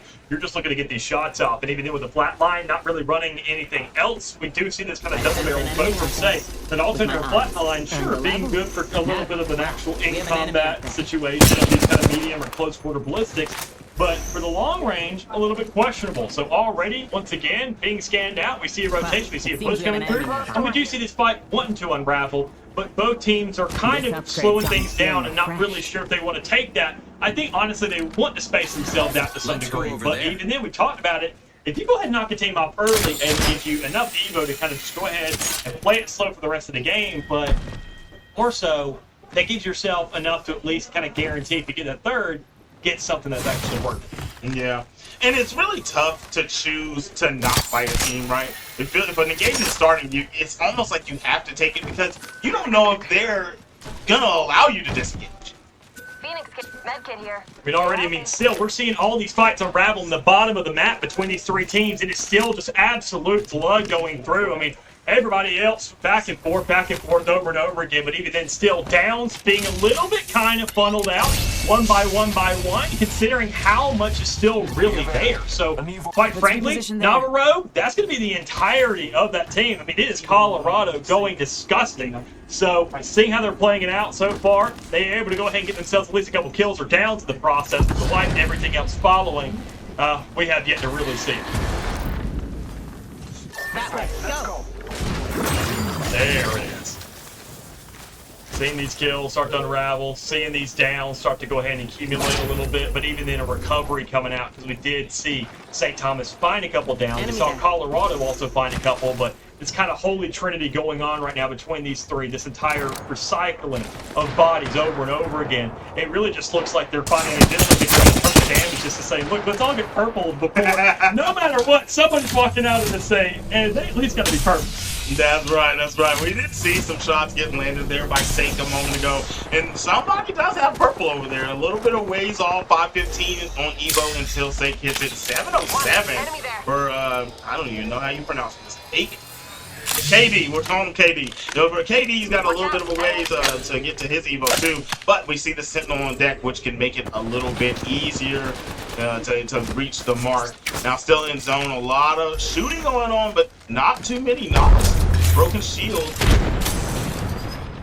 And then, I mean, broken shield coming through. Sure, we're going to be seeing those pop on the kill feed all night. If we're just looking at these three teams, I mean, they're going to happen over and over and over again.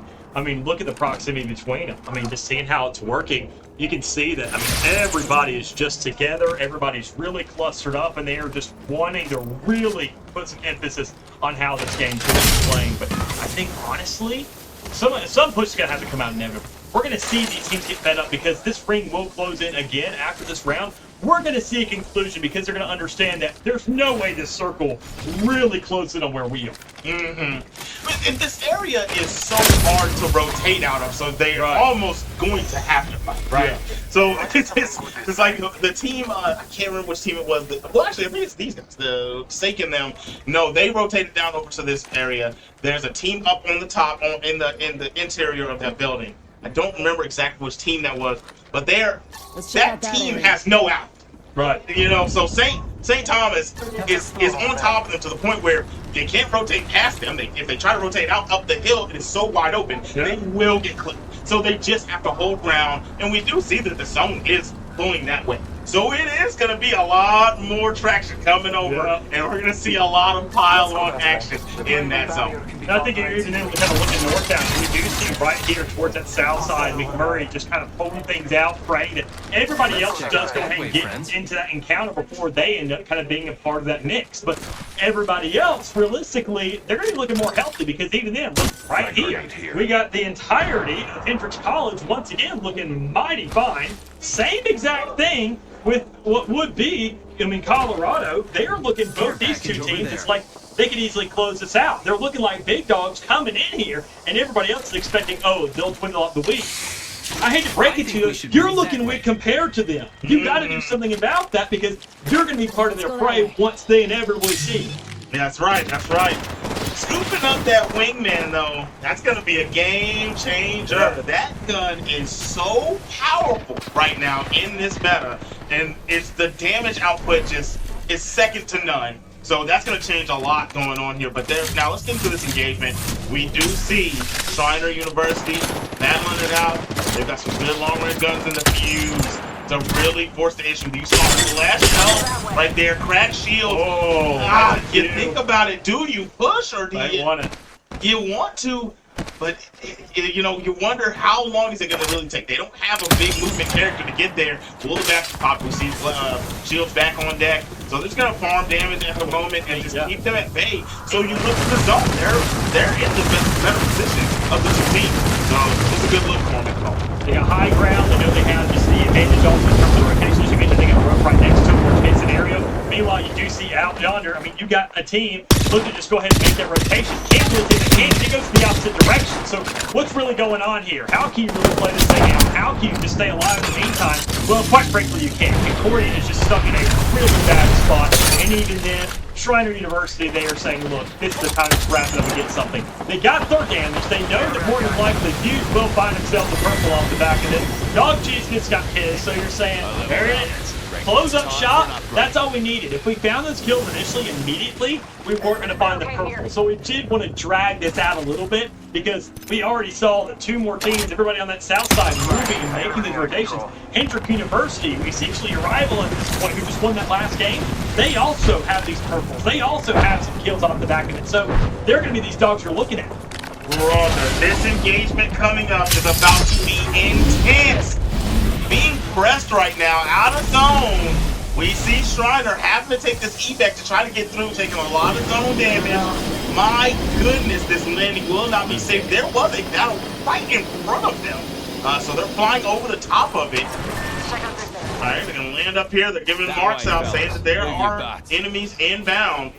Now they have the better position, taking a look down. Already, I mean, still on this bridge, it's going to be an absolute massacre. Look at this zone, putting in more and more and more into her. Already, you see two teams having to counter each other, but still, it is Shriner with the high ground. This is one of the best positions we've seen them in all day. They haven't really had too many situations where they actually had kills come in their direction, and after already wiping one team, this can not only be a second, but if they find themselves a good couple extra bodies here and there, maybe could accumulate 3 teams worth of kills, or at least close enough to say, if we get ourselves a third, I think honestly, even then, a red off the back this would be really good. But it's Jazzy down bottom, and everybody else is up top to where that rogue player could be the loss of not only just that player, but your entire team in the process. Because that could be a 2v3 everywhere else going forward if you don't have the respawn beacon available, or if you don't go for that res and put the rest of the team in a bad spot. But you do have the barrage, you're more than likely going to have that upgrade of resurrection to work with, and that should make things a little bit easier to dish out. There you go, the regen kicking in, that upgrade being opted for. It just comes down to the shield and the chokehold at hand. That low ground play was such an unfortunate play because you just hold this zone and you have one of the few rampart counters in the game, which is Fuse, right? Yeah. You just keep on putting those tacticals on her shield and you're blowing those up. You put your ultimate down. He has it on deck, right? You put that over the top. If they just keep applying pressure to that team, when the zone starts to rotate, it's a big damage zone, and they're gonna keep them from being able to pop the evac and just keep them in, lock them out of zone, and then make the rotation. But your teammate Jazzy goes down there, gets knocked, it gives them a free escape route, and now you're gonna have to run into them later in the game, and the rotation is a little bit more difficult for you at this point. Yeah, something really just kind of seems to be going out there. We already saw the awesome college teams see them in the process to kind of keep their strings alive, but even then, that's going to be a challenging player to So speaking of Boston College, that's not really picked up right now. It's a fight going ahead and panning out between the likes of St. Thomas and what looks like could be, just another victim. It doesn't really matter at the end of the day because that's one last son. That is going to be the likes of McMurray, eating dust and finding themselves in 5th place finish in this match specifically after they've been looking pretty good the past couple. The job's not done. You have more people pushing you. We are reaching what could be the conclusion of round number 4, and you know that you're getting to that point where we're already so close to taking. We're trying to feel the outside, being the unknown variable here. Everybody else is in the mix between each other, which typically would put yourself in a situation where you're saying, honestly, this could be done, except for everybody who's trying. Already have those purple shields, sniping things down, playing from that bridge. But the ones who need to keep our eyes on it, honestly, could be just kind of the same one for the rest of this game. Could be this team of Colorado.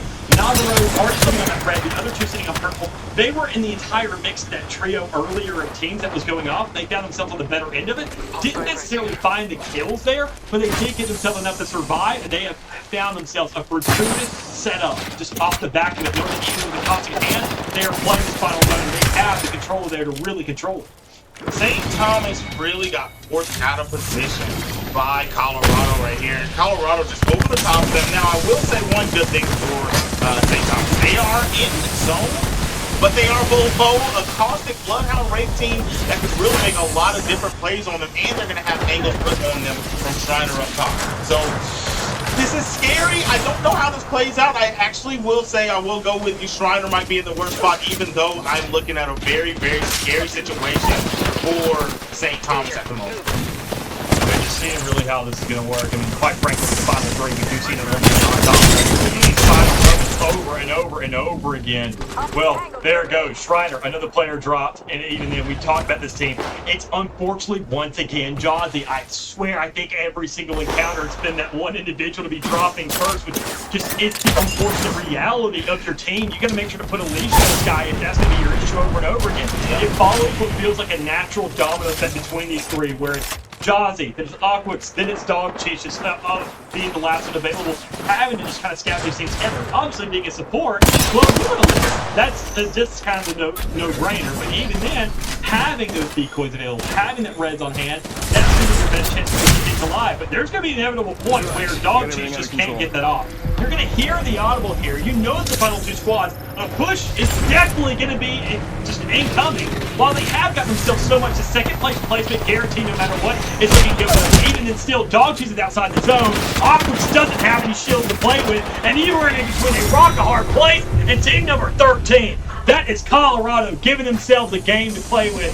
And it's just so nice to see that here, with Storm Edge coming underway, or better yet, Broken Beam coming to a conclusion, that it's different teams every single time coming out with a dub. Wow, wow, wow. This is actually Colorado's second. This is their second dub. Outstanding. Yeah, they are playing so well. Their team composition, when I initially look at it, I like the caustic pick, and then there's a little bit around it that makes me go, I don't know. But the Wraith is doing work. The Wraith being able to make the play for them, pulling up and blocking down that last moment and putting the portal on and catching that res play. And then Caustic came through and he ended up getting a knock on Dog Cheese right before his battery was able to pop. This is a very, very big deal. So that team, their composition is working out for them. They know how to play with their picking, and it's looking so good. Man, we're looking at a few of these teams, and it's been really down the wire a lot of the time, but we are definitely seeing the strongest performance for Team Colorado. And let's take a look. Where I gotta see. I can't remember exactly where they were positioned. Yeah, they were the third best performing team of the season. I mean, So they're showing it right now. I mean, considering that, just seeing the way they play, it feels a lot more like an actual tournament environment where they start to excel. I mean, looking at the vlog of the course of the season, I got to see a couple, streams here and there from the individual schools. But knowing that you're sitting in the middle means you're not really the most kill hungry, but you're also not really the worst. You know how to survive, you know how to hold your own, you know how to get kills in the process. So I think Colorado, that plays out well for them here, considering that they're not going crazy. They're not looking to kind of rush these games too much. They're just saying, let's play it to the final circle. Let's kind of go ahead, ease things up, and let's make sure that things kind of settle down and just play the game at our own pace. And in a 17 environment, if you're controlling the game, it takes that much more weight. It puts that much more emphasis on your team to really just go ahead and nail things down. And especially when you see the amount of kills that we're going through. Navarro earlier, I mean, we saw it in that trio that I talked about them initially on that kind of southern side of the map. Over and over and over again, they were just stalling out, even with the team close in proximity, saying, we could go for these kills. We could get these extra points, but why do that when we know we can win this thing? We can let these other kills go ahead and just funnel themselves out, knock out these numbers, and we look good at the end. Yeah, they kept St. Thomas, and I don't remember what the other team was, but they kept two teams off for dang the whole game. Yeah. As we came back with the in about zone 4, whenever we came back over there, we did see St. Thomas end up knocking off whatever that other team was there. So it was 3 teams in that area the whole game. Right. And then we did see St. Thomas end up knocking them off. So that means the entire game, Colorado held everybody off and ended up clutching that thing off. Right? That Caustic is doing work. He is doing what needs to be done. Now, would Watson be better? I'm still wondering. We haven't seen. Maybe when we get a match. If it ain't broke, don't fix it. If it ain't broke, don't fix it. Don't get me wrong. So Colorado, we know you're good. You're good. You play with your phone. Everybody else can experiment a little bit. Yeah. We can say maybe try the Watson. So test it out a little bit, guys. Now, but we're going into another match. Yep. All right, that was our last one on Storm Point. So we're going to be going in the World's Edge. Okay. So it does make me wonder. Makes me ponder.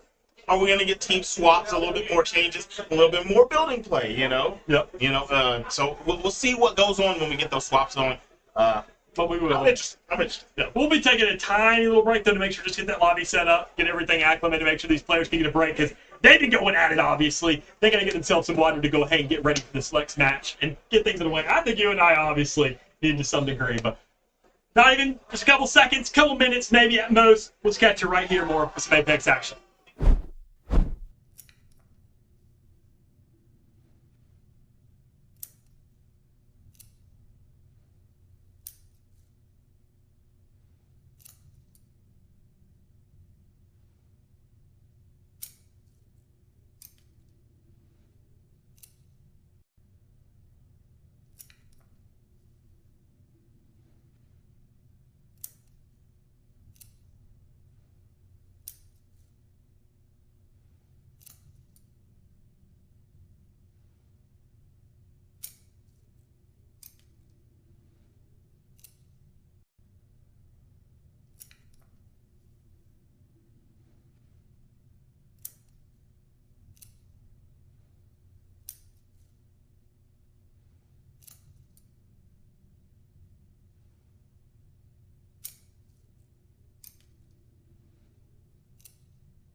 Masters, and then just there you go, baby. Once again, up and rolling. Yeah. Right back at it, right back into it, going ahead. Find ourselves here in the 4th game overall today, 2nd map. Just to go ahead and break things down, we're now moving into what? Storm's Edge, I believe? World's Edge. Sorry, Stormfront was the last one. That's what we just dealt with. 3 maps of that one. 1, 2, 3. We had 2 wins by Colorado. Yep.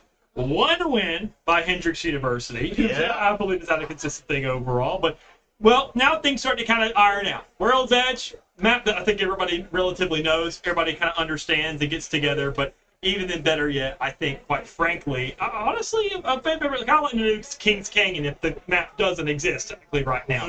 That's what the 3rd map, as I mentioned, was supposed to be, but unfortunately, we don't really get around to that. But one thing we do get is, well, the map's underway right now. So as we do find ourselves transitioning over to the game, if possible to get ourselves right back into it. We'll be looking at the settings for a second, but better yet, we're inevitably going to be able to see players' faces, or better yet, their guns in hand. But even then, better yet, we could also get a look at the map and figure out where exactly they're dropping here to start things off. So a lot of emphasis on that south side, as we can tell. I mean, sure, only 7 teams really here to work with, but it looks like the majority, at least 4, are all getting there really close there towards stacks. And especially, not just a hot topic here in this game, but a hot topic just in every single lobby. Quite frankly, if any team was queuing up Stormpoint or World's Edge, it was going to be lava siphon. But that might not even be where the first fight takes place, which is right here, over towards that northeast, or southeast, better yet, right getting it.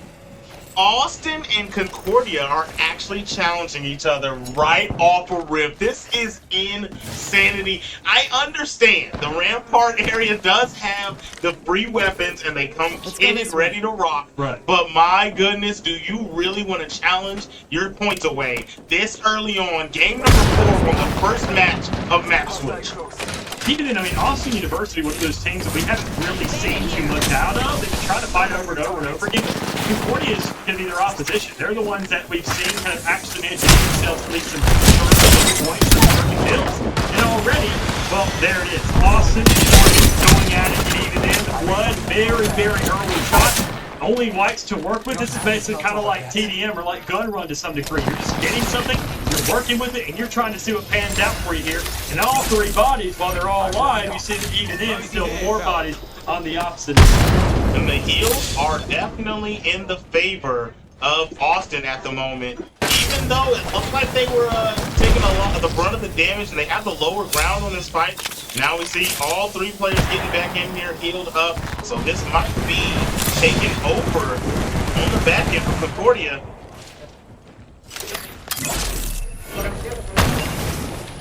They just early working to do, quite frankly. Still, not too much blood being shed, but even now, just 3 players in the mix. We're not really worried about Austin, but because even though sure they did have themselves a player down, they have plenty of stuff to work with. They have in terms of that regard. But one thing they don't have is now they just ground in real estate because you do see already the other team, well, that's going to be Austin sitting inside, just kind of really tanking things up, getting all these caustic traps laid out and about, making sure that the push can't be executed. You can see him kind of looking at the door, pulling those down, the ones that they aren't having guarded by traps so far.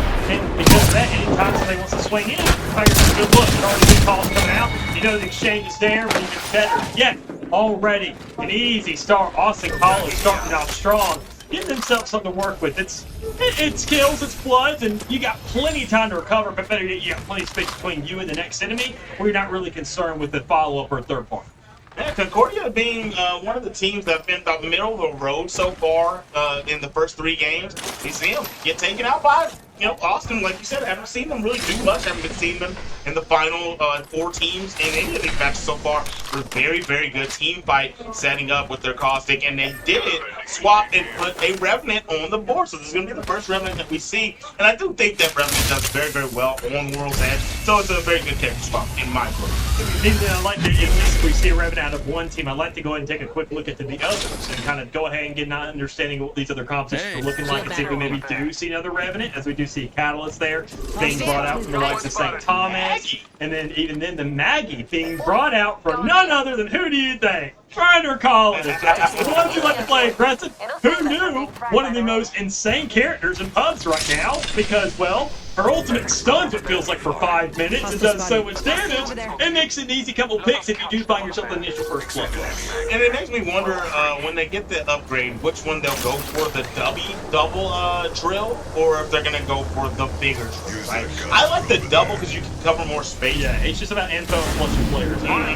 Right? It really, like, if they're playing like a cart or something like that, right? It really makes it where they can't hold position. They have to get out or just take the brunt of the damage, which is going to be an easy shield crack. But you get the larger one, and you know you have somebody hurt, you put them in a position where they go behind a wall. It's an auto knock, right? Yep. So it's going to be interesting to see which one he goes with. I think they're both viable. Coming back over here, we just saw Austin. They had a great early fight. Still getting their first heals up. They just came out of zone, it looks like. Yeah, they're so recovering. Right? I mean, you still see not even full heals on Day of the Dead and still just kind of recovering with those syringes where, I mean, you got so much real estate. Come on. You've had to have bought meds by now. There's no way we're giving you that much of a deficit. Exactly. You've got to have some type of heals on. Now, let's take a look over here.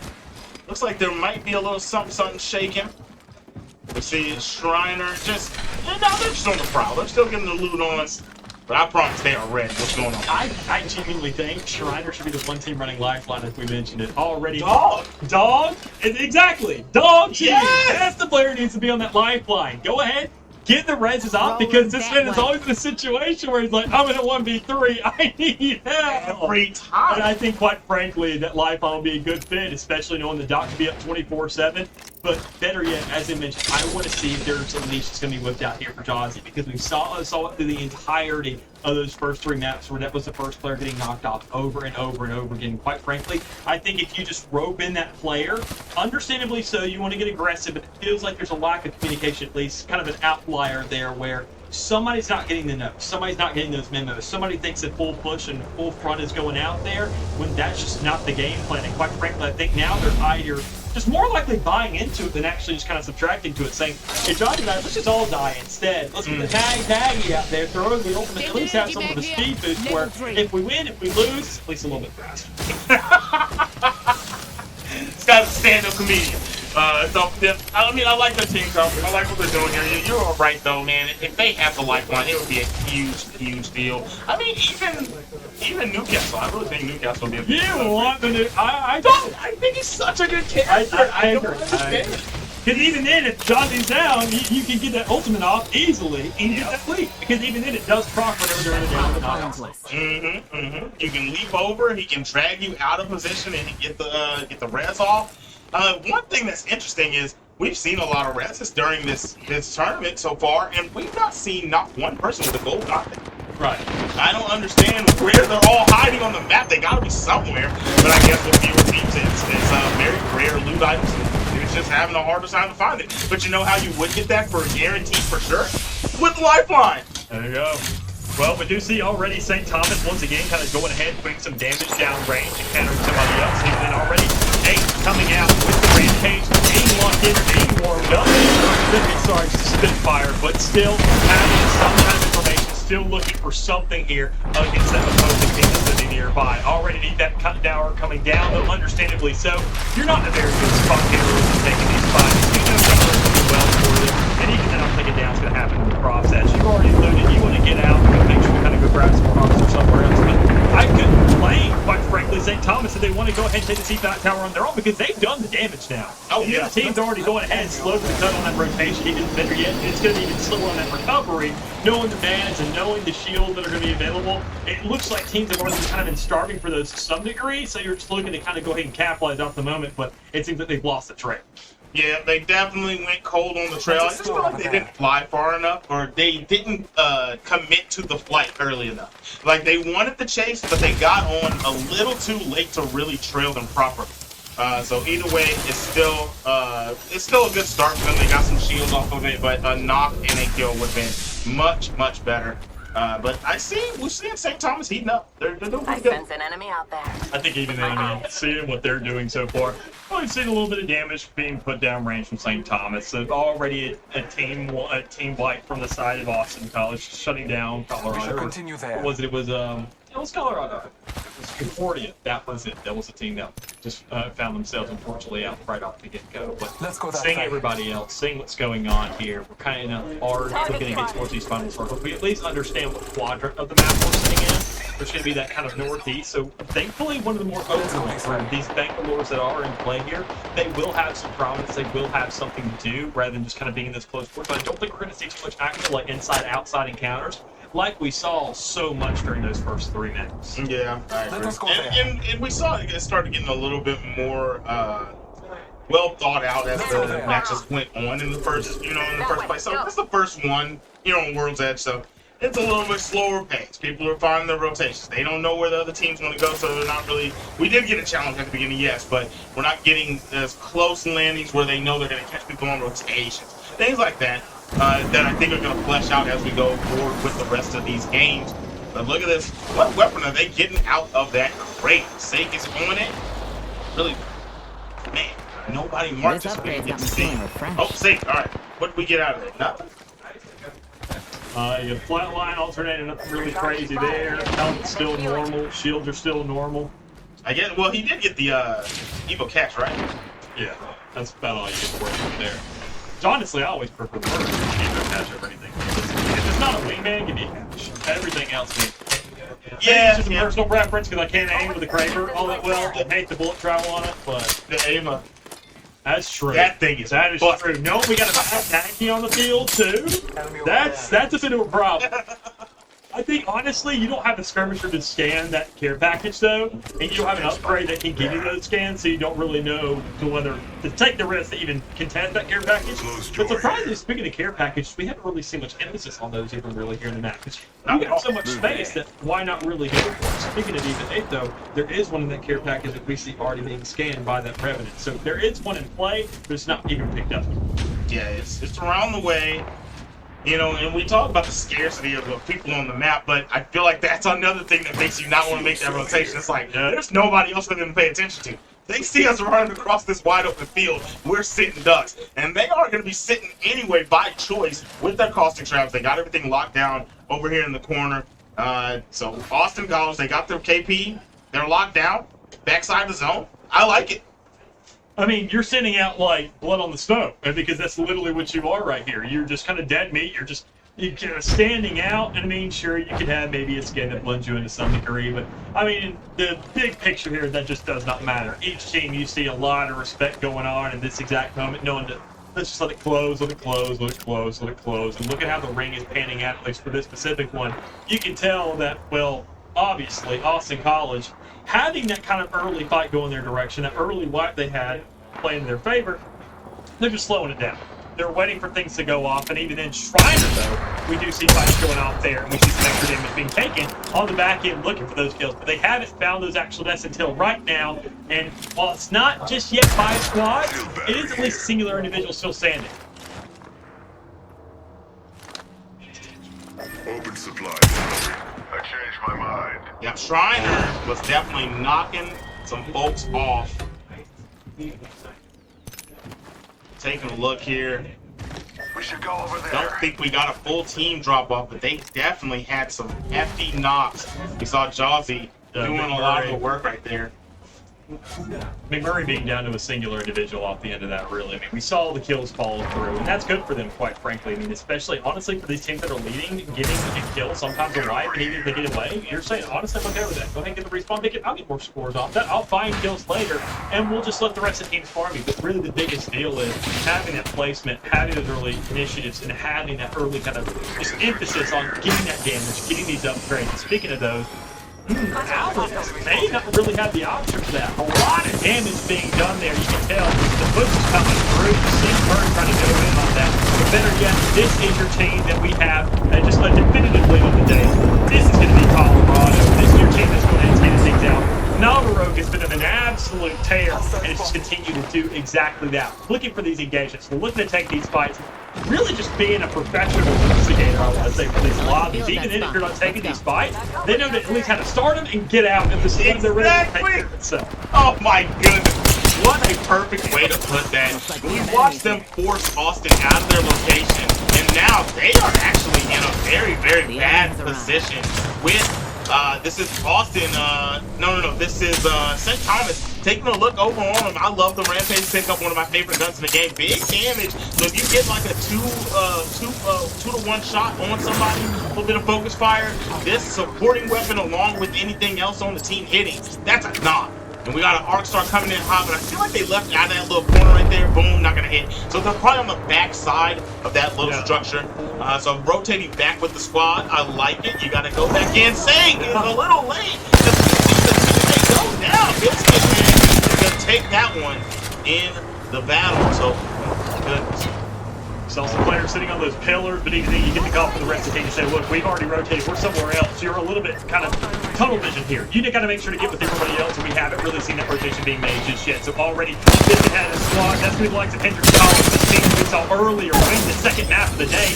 Not really gonna live probably right here. Barely getting off that conduit to live for mere seconds, but still to make it. That's gonna take ages to go off. You do have the coverage, but you don't have the player, you don't have the banner, and you sure as heck ain't got the space to get that recovery off and that respawn to come out. As nice as it would be with the new system, keeping those Evo shields, knowing those guns are still going to be in your hands, that's just not an option here. It's Final Four. You got one team sitting out out on that southwest edge or southeast, and that's going to be Hendrix College. You got a rare straggler over towards that southwest, and just on the north side, that's where you got your team right here. Shriner College with their actual, I want to say, first legitimate stance to get themselves a win, because purely off how healthy they are and how much just absolute blood the rest of the teams have been tasting.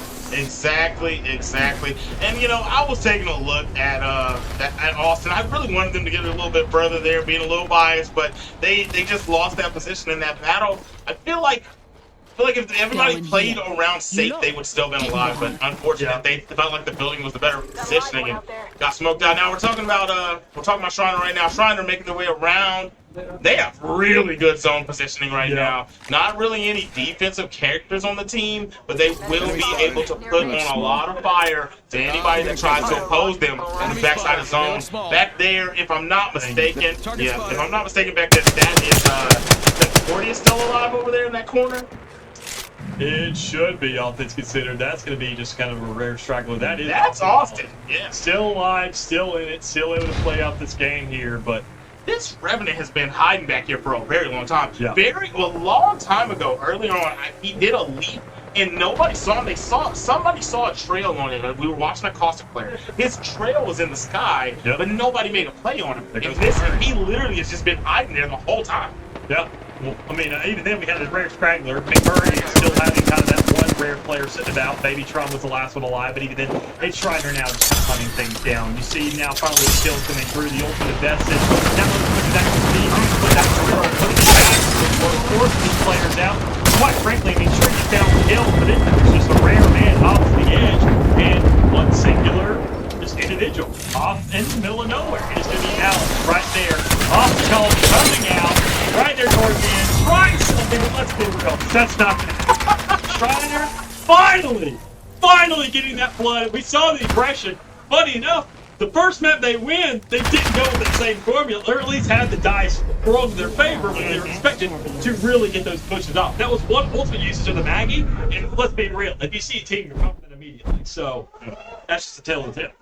Yeah, the way that they set those drills up, I mean, I'm very confused at why the team behind there, why did they just allow the zone to engulf them and then get Maggied out like that? They set themselves up to just automatically be defeated. Yeah. They had no chance at all. And then obviously you guys all at home heard me laughing because that Revenant leap in is that funny little, well, I got second place. That's I mean, you're not winning that fight. You just leap in the middle. You're like, You got a purple, you got an extra 75, you got a dream, you got confidence, but you just do not have anything else working for you there. Maybe you got Rampart guns, but it's not what they used to be. It's not that golden gun where you're kind of absolutely going down. You're not really using any currency for it. So it's just what you got to work with. And even in Austin College, we saw them. They were still doing totally fine. Second place, that team wiped to start off with, so they still have enough points off the back of that game to know that they warranted at least enough points for what it would be a first place finish. But Shriner, I think,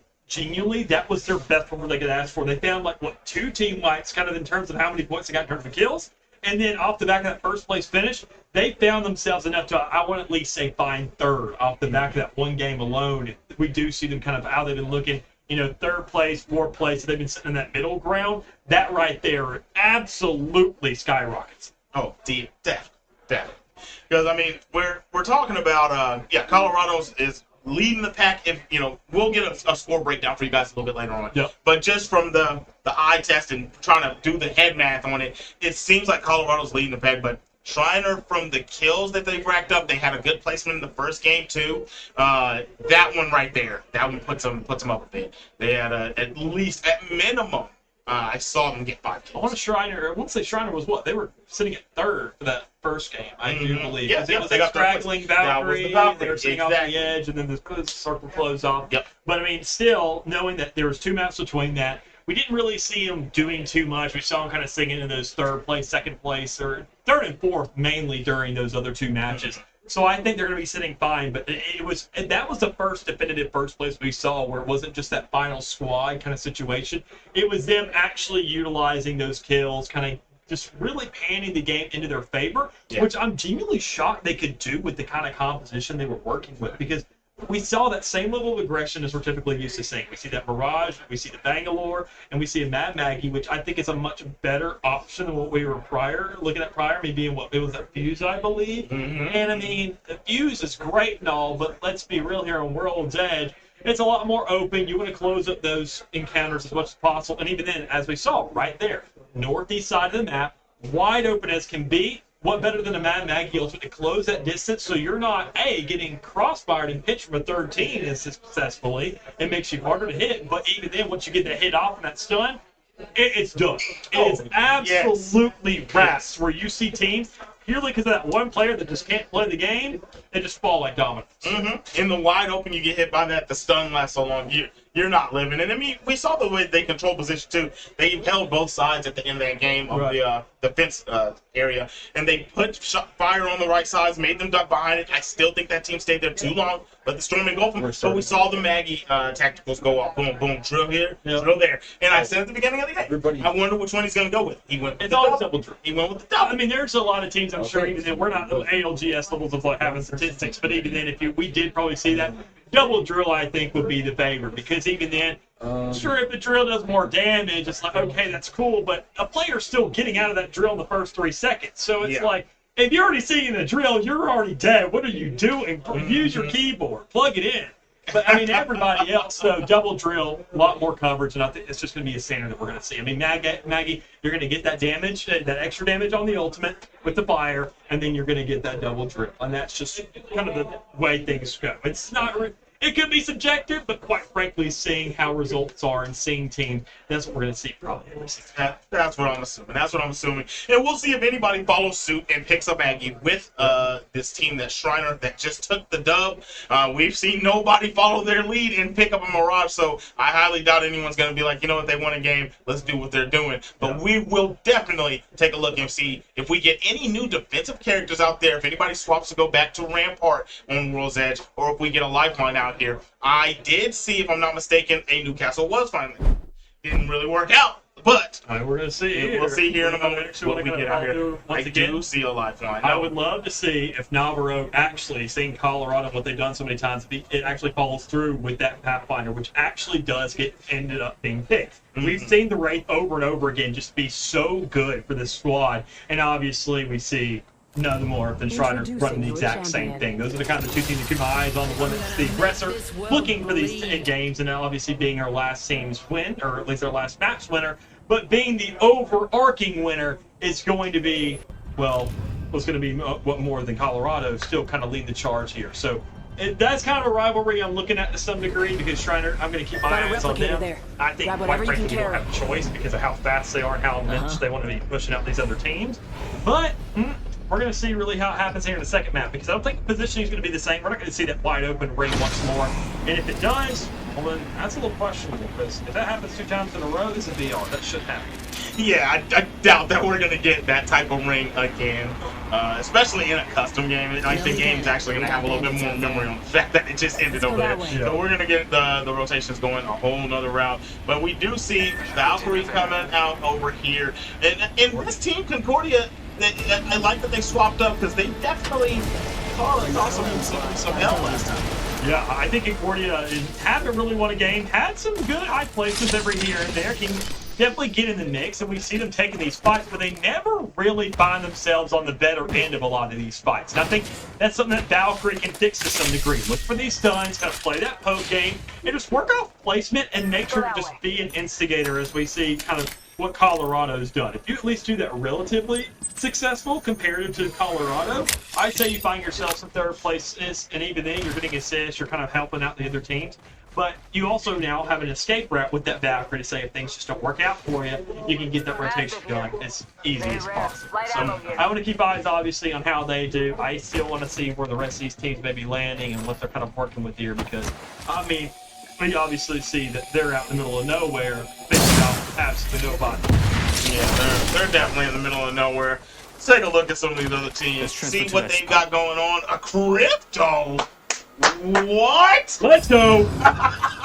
we got my favorite out here. I know he slept on. Not many teams playing, not many players playing, but it's for good reason. He's not the best, but man, and I want to see what they can do with this because Austin, we did see them in that second place. It was based off having that final pick, having that final availability, and it was because they lacked the team for it to actually hit those fights. Now, if you get a crypto, you can some of those banners anytime you want. You can respawns off without even throwing your body on the line. So it could play out when they're just working for survival, trying to do that second place over and over again to sustain themselves enough with an actual pointage to move into that second day with a good look. And they also double layered it, right? You're talking about collecting banners easily, and they added the Mirage. Remember, I was just saying, I knew I could copy Dog Cheese. I didn't believe he was going to copy him and go with the Mirage. But like he was going to be the only one playing them all day. But they added the Mirage to the team, so now they have they can craft banners, which they weren't able to do last game. They have the crypto for the survivability. So they're actually locked in. I like the team. We'll see what they do with it, and it'll actually be helpful if they end up running up into this team right here. If they end up running into McMurray. But Hendricks, man.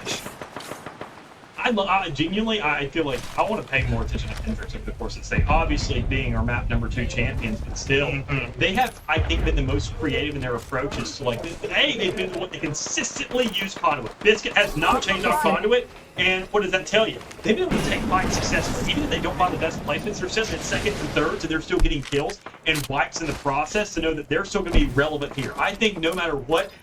Going into the second day with how maps are going, they got to at least be third, bar minimum. And I think honestly, Austin both makes sense. They're going to play more for the straggler setup because they know that they're not really winning these fights too often, to where they're just playing the lone survivor game, just kind of keeping themselves alive and working it because they understand that last map has been their best placer for the day. So let's just see if we can replicate that. Top 2, top 3, going to that third day. Olympus should be fine, and so long as we can lock in there, everything else just past isn't going to matter because they're going to be, once again, going back to the spot, figuring out what's going on there and saying, look, now we understand how the 7-man VR works. We can really make the adjustments possible for it. And here in this broadcast, they're probably getting the information that, okay, we're going to Olympus. That's another thing to factor in. That's right, that's right. So I'm, hopefully they were informed a little bit ago that they weren't going to Kings Canyon, and they know they're going to Olympus. Surely the fact they haven't played Kings Canyon in what, a year and a half? That should be enough. Honestly, that should be enough time for sure. So let's take a look. Way out of zone. We got an engagement going on over here, so that's actually end zone. We got team rotating in.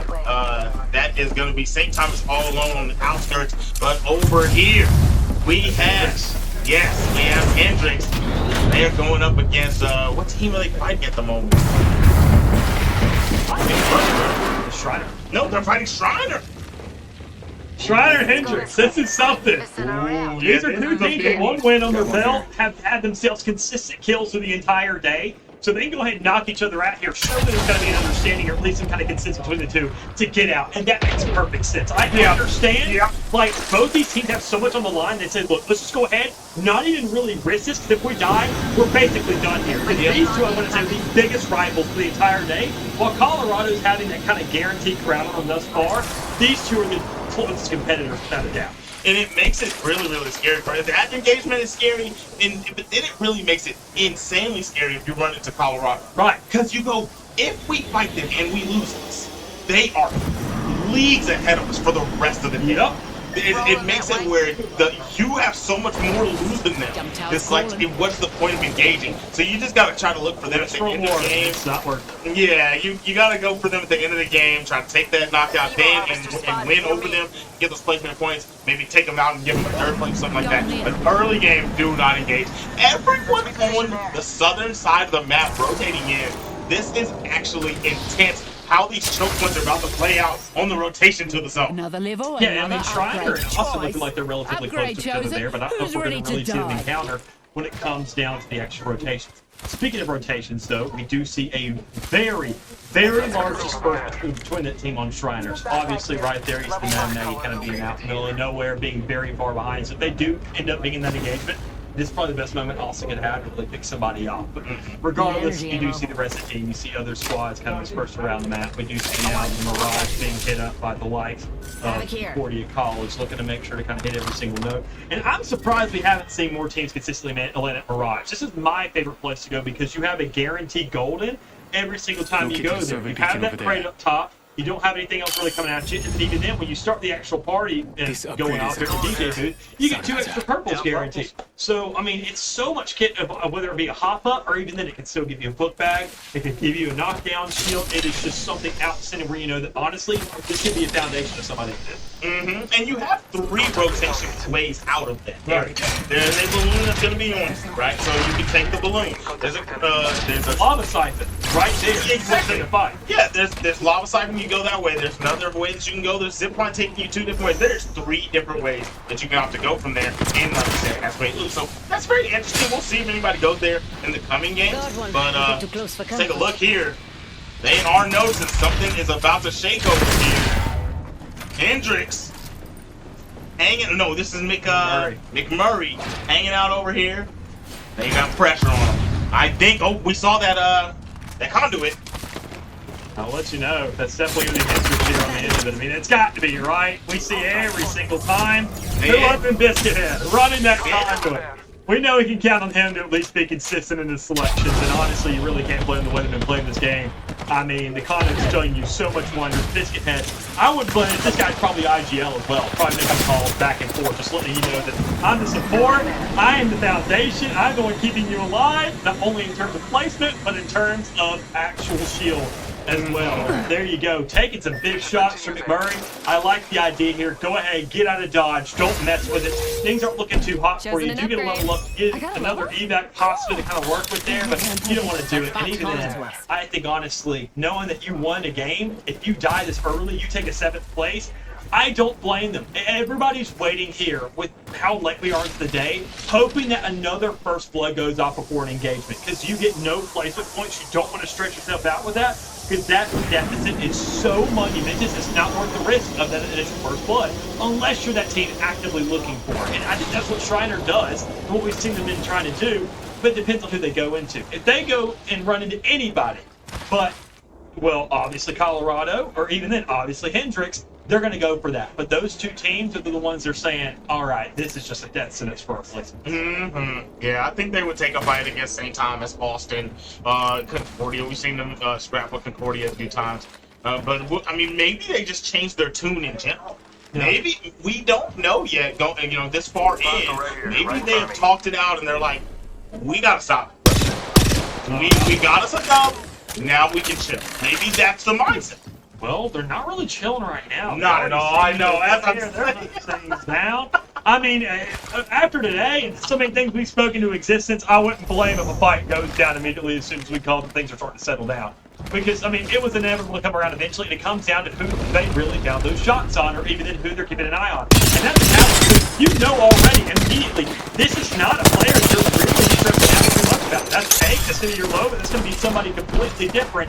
And you're saying that's a team, obviously, that we can fight, that we can take on. I mean, we just stated, if they see St. Thomas, that's what I said. Yeah, they St. Thomas. And you know, that poor Bloodhound, his dude's run animation looked so slow. When I saw him scurrying along and I saw the Nemesis, you're not. In a straight line with a Nemesis, I don't care if there's a campus wall, you're not getting out of that. Right. And we'll see what we got going on over here. McMurray on the other end of this, so that's going to be a pinch on St. Thomas. The two remaining players might be toast, as on the back end, they still have the other team on the back on Shriner on the back end on. So they are definitely in that little building. I don't really think they have a good way out of this. Honestly, I mean, Shriner, they're in a situation that when you're really taking these fights, quite frankly, I mean, you got to make a commitment to somebody because you've already found that team wide, and you at least have yourself a 6th place. But already understanding and looking at that kill feed, you do see Leo go ahead and get another kill, so that's good for you. Getting themselves at least something on the board to play with. While it's not necessarily a kill yet, it is a down, it is some presence to play with, and that's for the rest of the team, as you can obviously tell, following up the back of it. They're picking up the likes of McMurray, you know, looking to get themselves a wipe there. But everybody else, here comes off the column, there's the drone detection. They'll let you know what's going on. That's to be those two teams that they do get out here. Also, that's not really got these winning games yet. I don't think they're going to have these purple shields to play with against the likes of Shriner, who most definitely does. But the thing they're missing, well, it's going to be their Mirage, their player who's in the line blast, and then with 9 first here, crazy enough, and they're going to use the ultra just to get out of dodge. Man, Dog Cheese was not able to dodge that 30-30 with Skull Piercer. It just cleaved him right across the noggin. You know, sometimes you get up damaged and you feel like you can do that last final peek, and they hit that one header. Oh, there it is. And there it is. Hendricks even then chasing you after that. This is team after team, because Austin College wasn't bringing that Ash. That's Hendricks who is using that. So this is a terrible positioning for Shrine, but even then off the back of it, you can tell right there, that's going to actually be, obviously, not Austin College, but Hendricks once again being there, understanding that, well, who is this? Whose death box is this? They're going to understand that Shriners, and they're going to be thirsty for it, and can you really blame them?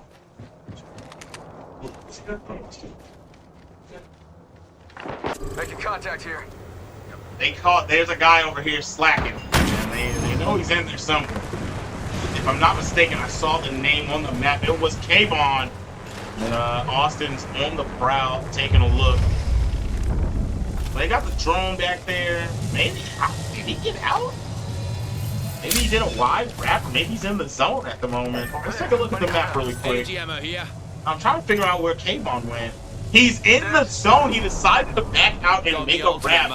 I don't know. Yeah, he died to zone. Unfortunate. Didn't have enough kills. This is a pretty damaging storm, so that was a hard run around. But he saw the crypto drone. He knew there was no way he was going to be able to take the second one. Unfortunate for him, the team is going to fall in 6th place. Alright, so let's go over here. Dog Cheese back in the building. They got the res off, using the craft ability of the Mirage to get him back in the game. And so, just helping them out, trying to find some ammo and whatnot. They're not quite zoned at the moment, but they can hold this area for a little bit and figure out where they want to go. So they have time to make a decision. They have KP on the board, and they're just here for survival. And if anybody wants to force the issue, this team's not scared to take it. Yeah, I mean, Shriner has been just on the forefront of taking all of these fights possible, even more so we now do actually see this placement coming through. We see Concordia has had that central point of interest the entire game, has been really just relying on this Kraber, but was able to find actually kind of a little couple downs earlier on, and it's, as you can obviously tell, kind of farm some of that damage off the back of it. So they've had themselves a good look where this could honestly be their map, because the zone is just working so much in their favor that they are going to have at least a couple of hits off the back once they find the time. That's going to be the likes of Trevor College, going to apply that pressure. Well, you know, it's such a monumentous high ground. This isn't just a building, keep in mind. This is something right there at the center of the city where you know that even at a Horizon could barely reach up there if you wanted. Oh yeah. A lot of things that go on here, but you know, speaking of Horizon, I don't think any team has Horizon on deck right now. We had Horizon in the earlier games going on, but it looks like other teams have opted to go off that. We have shots raining down on to Shriner College. Jazzy being the one to eat the brunt of the damage. A little bit of missiles coming in from the Valkyrie. Gonna put a little bit more on, has the re-heal. Jazzy getting left alone over there as they rotate out. Find some new position. Ooh! The battle begins. Austin is gonna have to deal with the rotating Shriner. And there's a pretty wide open area right here, so they're gonna get hard pressed though. The Mirage from Doghead. Dog cheese. Yeah. Find all the stuff that you want off the back of it, but still having enough pressure here. With that L-Star in hand, with all the damage you can do over the course of the game, you're just fighting for time, quite frankly. You're trying to get that med kit off for out. You're trying for at least yourself to stay alive and get enough to upgrade for that purple on the back of all those mortars and those grenades. Saying that, okay, we know Shredder's right around the bend. They are right here on our tail. But can you really find the necessary shots to kind of close this thing out? Because they're a little bit isolated. They're looking to kind of question whether or not they even want to take this fight, because there are still 5 squads remaining. Every one of these fights is still a massive risk, but you know, no matter what, you got at least up there on top of that tower, Concordia sitting nice and easy. So even then, it's more just kind of playing and contesting for these cover-to-cover coverages. So you're not really out there in Concordia's line of sight. Yeah, it looks like they're opt out. They're not going to be zone playing right here. Only 23 seconds to really figure out what they're going to do. I like the Hemlock pickup. He hit some big damage a moment ago. And there goes the scan beacon. Okay, survey beacon down. Well played. Yeah, I love it. I love it. So we see Austin with this new calm. They're really making work of this team. They use the fuse to keep teams off of them. Mirage, a little bit of trickery just in case somebody pushes too hard. And the Crypto is doing what Crypto needs to do. So they are really looking good. The new composition is making them look so much better amongst these other monstrous teams that we've been seeing so far. Take a look up here. Leo 2K sitting there chilling with his squad. We got Concordia having a solid one. They don't really have much damage on the board, but their shields are sitting pretty. They're going to figure out where they're going to go, so no matter where they decide to go, if they fly it out, they will be able to scan with this Valkyrie. There goes all to the Austin College. You can still sell those fighters out there. It's easy for that just went out. Still, crazy things we see already the ring ahead, closing in once more. So that's going to go ahead and force the line to Concordia to get off that power position they had. I'm surprised they didn't hold on to that until the very last second as possible. It's going to jump up. They would have looked at that early aggression, and it's just not working out for them. It's already Leo knocked. The rest of the team is absolutely hostage and just being held back towards those trucks where they just can't really do anything. So there it goes. The team that we thought had probably their best placement and their best possible fight to be taken this far, already eating dirt and finding themselves in 5th place finish. Just slow and steady of a burn here for the rest of them. Already speaking of the team, not slow but fast. College Dog Cheese already being down in the process. Some trades being made here, and even then more kills trying to go off because already Dog being trying to knock back. You gotta know that these other teams are coming around. You got to understand that somebody's been scanning you and just getting the threads off is enough for risk in its own right, but still able to get off surprisingly because with how many teams are close, it pays out to Shriner's favor that enough chaos is going on where nobody wants to push anything. Yeah, nobody wants to do much. I mean, honestly, they picked off a lot. There's a team with Sand down over there. They have Austin over there sitting around the way. They're taking a little bit of damage. Austin's doing a great job position-wise now. The battle's going on here with Shriner Zone. It's about to start pinching. Ooh, shots behind. Who do they got right there? One down.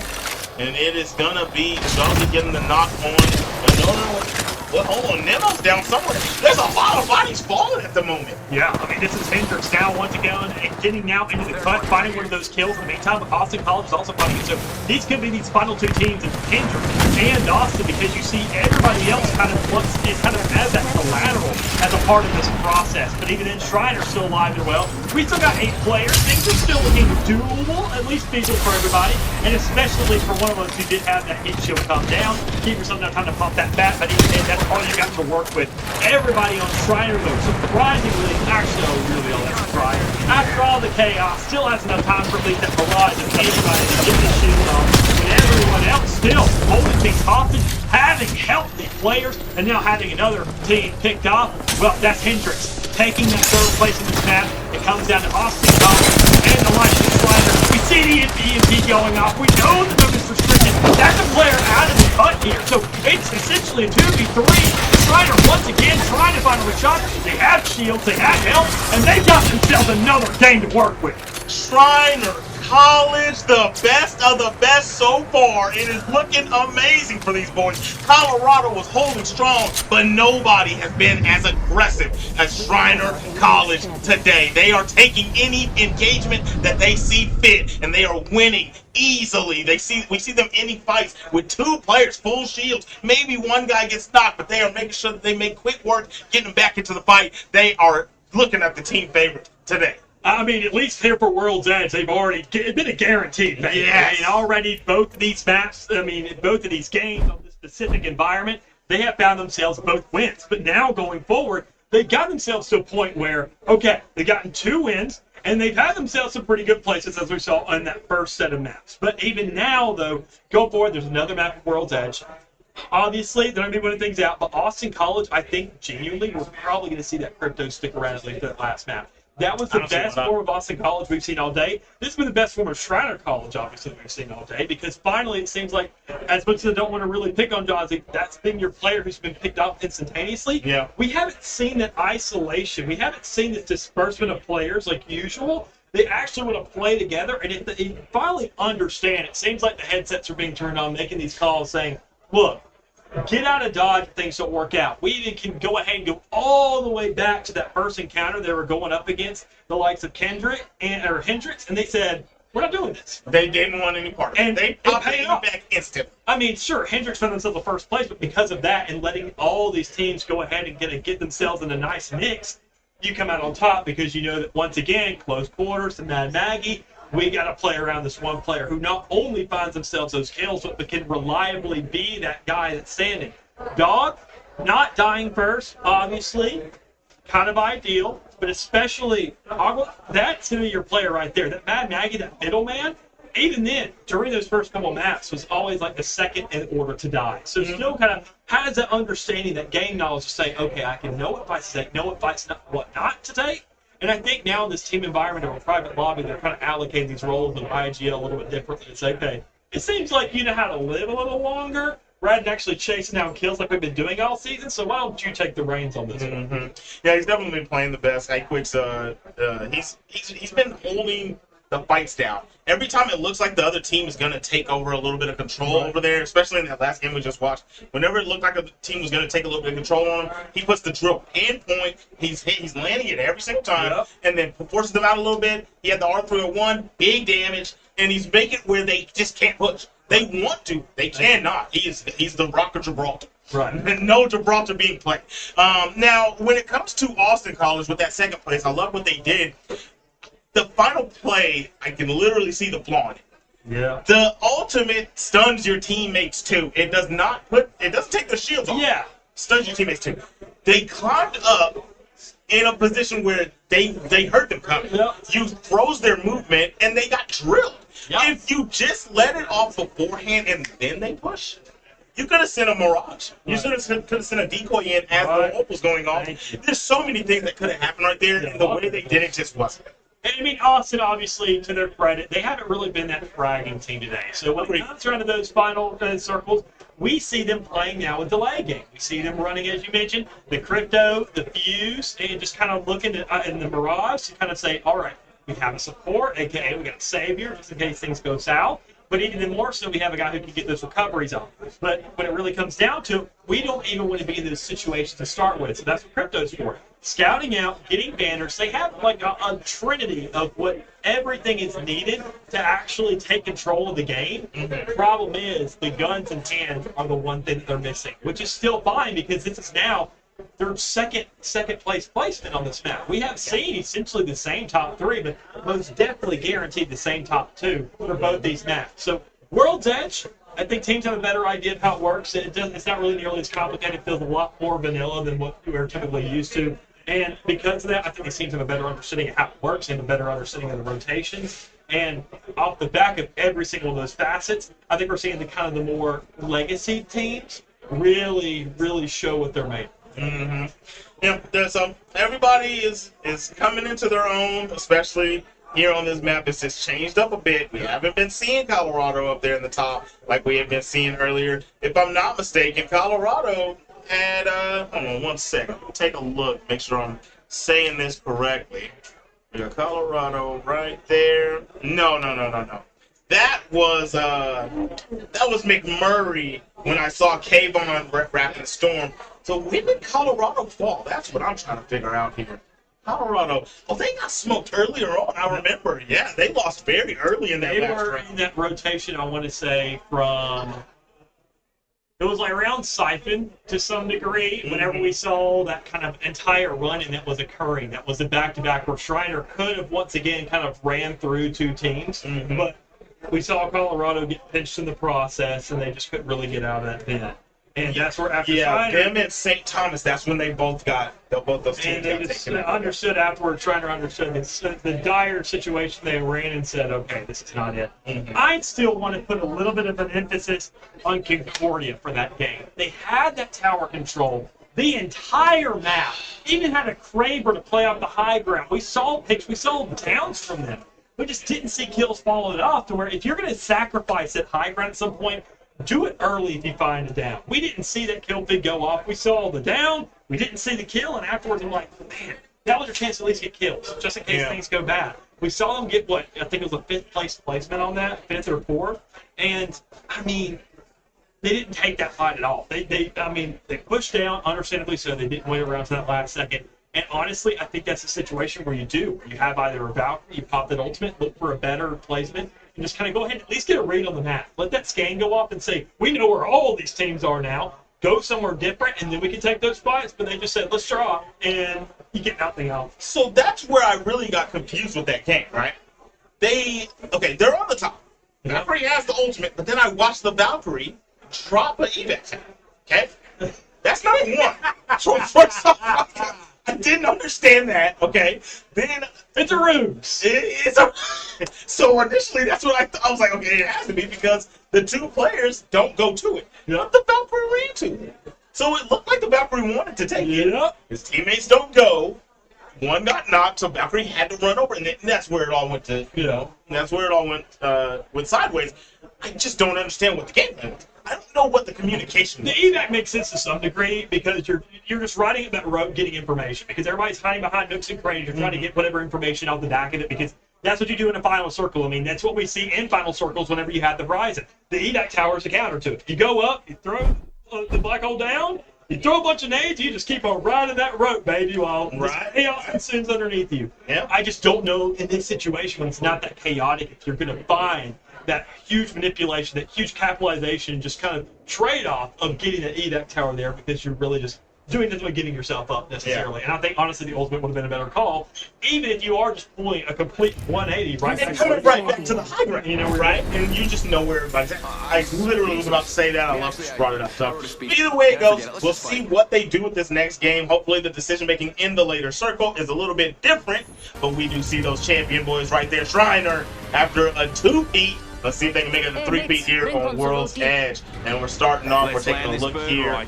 Swap teams, and there goes Concordia. Those are the boys. We'll see where they end up going on the land. I love just seeing really how this day starting to pan out because earlier on, obviously, Colorado, not the biggest fraggers in the world, just as we mentioned, instigators to some degree. Let's land here. Winning that first kind of map set, I want to say outright for the most part. Having obviously those two dubs, then we're having a high placement off the back of it, now consistently doing it over and over again, but we're keeping our eyes on them, and then it seems like they're obviously trying to do the same thing, but it's just not working on World's Edge. Shriner having 2 wins now, but Hendrick still, I want to say, having a high placement where these are your top 3 dogs. I want to say, at least in terms of actually playing the game. But Austin has been these kind of wild card stragglers now with 2 second-place placements off the back of this. And I wouldn't blame, I'd love to see Austin College at least again right now to see if their competition is reminiscent of what we've seen during these past couple maps. See if they want to go for that same approach. Steer But clear of that already sector. we're running into an encounter here to start things off because, well, that Concordia team that we've kept eyes on, looking to run that same exact kind of composition, well, it worked out earlier. That's because you had a different placement. You didn't run into these early fights, and this made completely just blindsided. Yeah, starting off early here, a lot of damage on Leo. He's very, very lucky to have found a Phoenix kit to start this one off, and it looks like they are going to disengage, which I am not mad at all. Find you some safe haven, find yourself some more loot. There's a lot more game to be played. You do not need to take this one, and especially with how some of these games have been going for Concordia, they really need a first place under their belt. But wait a little bit later, probably play this game a little bit more fast. You know, it's Austin, who does have a little bit of a ground to work with, have a little bit of advantage. Landing on Mirage, once again, like I said, I love this idea. You get the guaranteed purples, which they went ahead and popped already. You get that guaranteed gold to work with, which I would be kind of interested to know what ends up kind of being picked up off that, but we don't look at inventories here to such a degree. But all things considered, I mean, just playing it slow and steady and understanding that once again, with that same exact composition, it makes sense.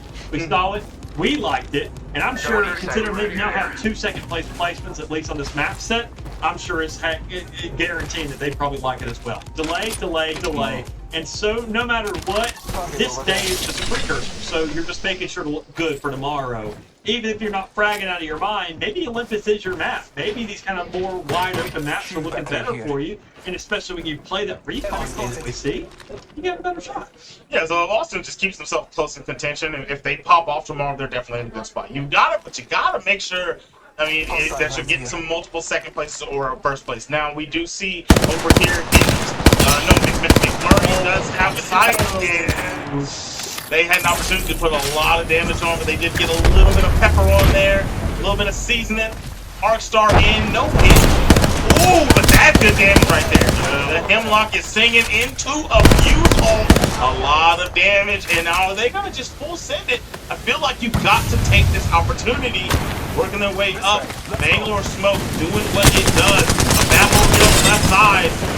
Kayvon fighting another Bloodhound. He is losing the engagement. One more touch, and it will be his days.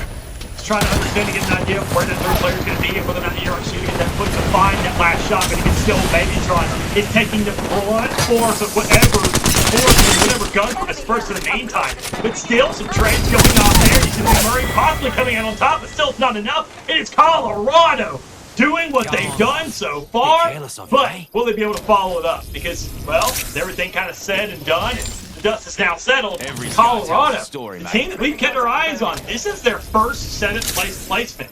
No kills off the back of it. This game, they're essentially coming out with nothing. And it looked really good for them, but that very last push in from Sad Packer, he came in. Yep. He came in and he did a great job. And I will say, you got to give it up to Babylon and Kayvon for holding on as long as they did. They were both on Pixel for a moment there, and they gave him the time that he needed. So he did a good setup with his ultimate, a couple of frags, a couple of thermite grenades in there, and then he made that last sweep in push after they held their ground. So great team play out of them. Now let's take a look over here. We are at St. Thomas. It looks like they have no damage, haven't been in any kind of engagements. Do you think they did trials? Looks like that's where they're coming from. No, I don't think they've done anything. They have. Yeah, they got white shields. Yeah, they did. They're on white. They got 50. They scanned the care package. That's what they've done. This game. They understand. Okay, what they know so far is they know a golden mastiff is somewhere in this map. Extended energy mag here. Amazing. Oh my goodness. All right. Ooh, is this a battle?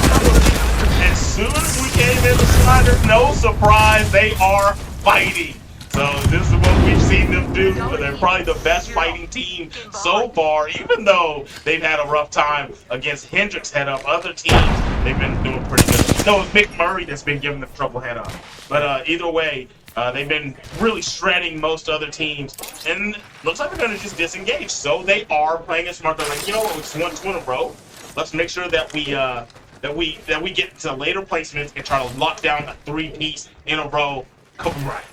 I would love to see what the rest of the team maybe is working with here, because I do see that gold flatline magazine, and we do know that Gold Edge has a lot of these vaults to work with. So maybe they kind of went ahead and accumulated some more resources to work with off the back of that. We just see them now leaving that area of the map where one of those vaults resides. Quite frankly, I wouldn't blame them to kind of go for that. I'm surprised more teams haven't gone for this approach. We did gold earlier, but I mean, even if we hadn't really seen from the gold to play this entire series. So even now, chance to at least get some, at least something in play off the back of that 10 blocks. And I like that place at least there, or maybe something like a car. But still, damage being done and teams just kind of looking for pokes here and there, because as I mentioned, at least one team here that's going to like St. Thomas on nothing but a white, they got to get something done, because what if they don't? Let's be real. By the time an actual fight does unravel, they are going to be good as dead within seconds. Yeah, for sure. They don't really have anything on them at the moment. Purple Shields is coming in early, and then swapping over here, we do see Hendrix. Hendrix. This is different. They're fighting with a down Swap. Oh, Shriners fighting right now. They got a knock. And I see the team with their pipe down and I'm thinking, yeah, Hendrix is down. And a lot of damage on Josie. Jazzy. I would have said that's probably what. Right here. Exchange early on. Even in Colorado work knocked out. Early on, it just comes down to Strider does not find himself a third half win. I mean, that will be the entire lead for the day. We're still long as you can go ahead and isolate them. Best case scenario of at least another secondary team, that's going to be Hendrix coming up with a second win. But you cannot have Strider have 3 wins because it will be the only team with 3 wins for the day. You're trying to isolate them, especially if it's this early on in a 6th place. You're saying, look, that kind of busts everything out. I would rather take a middle placement, at least for all 3 maps, and have 2 wins and a complete, just utter failure. Exactly, I agree.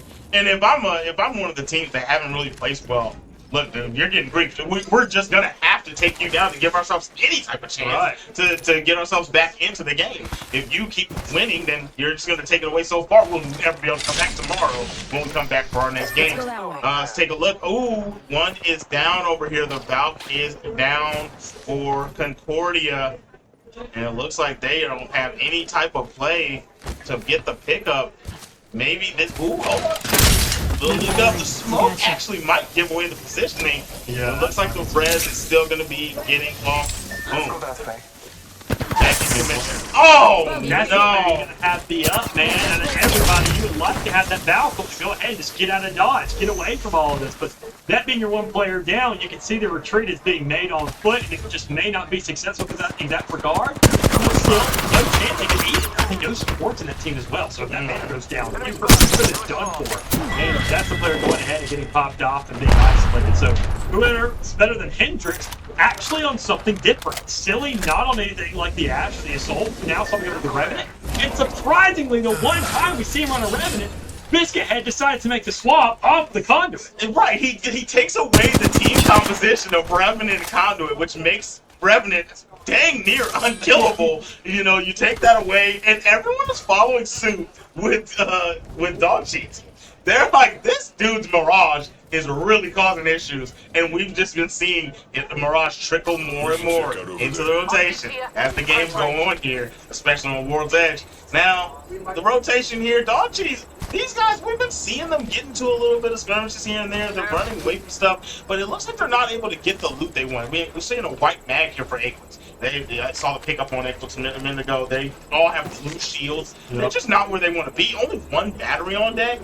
They've been having a rough go at this game, but surviving they are, and we'll see how they do going into the later portion of this game. I mean, a lot of stress on this game specifically. I mean, this is the last one of the day here. This is the 2nd map set. This is the 3rd map of this series right here that we're working with. So, I mean, you got to make sure everything's laid out right here, right now. And honestly, I can't blame teams for not really wanting to take care of any of these fights. But even then, that's what puts the emphasis on making sure Shriner's knocked out. But that's just not going to be the case. Already rotated towards the north side of the map. Everybody else towards that south side is already going ahead and do some damage. So that's a 3-piece right there going down. Teams exchanging, looking to get some information off each other, but finding nothing but blood being exchanged in the process. And can you really blame them? This is Austin College looking to just delay the inevitable, delay.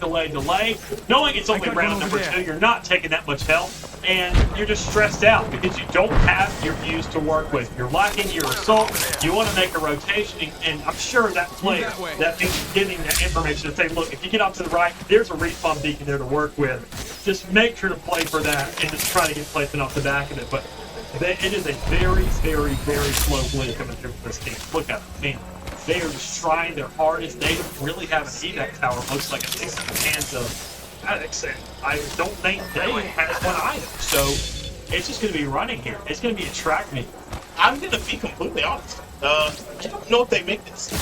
Because they're very low on, right? They're very low on heals. They have to wrap around them now because that left side wrap right there was contested, okay? They have to go around. They for sure don't have time to do the rest. He has 2 syringes left. Oh, all right, there we go. I was beyond scared for this guy, but it looks like he's gonna drop a 290. Yeah. And Problem is, what's that mean for views? If you're giving those all these to right now to crypto, true, it's 22 seconds up. You can't even dude, get the why? ring. Okay, let's can't be even- real here. We're missing a crucial piece of information. Why don't you just get in the ring, and then there we go. Thank you. Yes, and you're going to use the crypto to give that respawn beacon off. You can't. He'll die. This zone is about to change. There's absolutely no way that Fuse No, can make it I'm out. surprised not picking another one though. Quite frankly, at that point, because I mean, there's got to be more around the map. Yeah, there's one a little bit further right.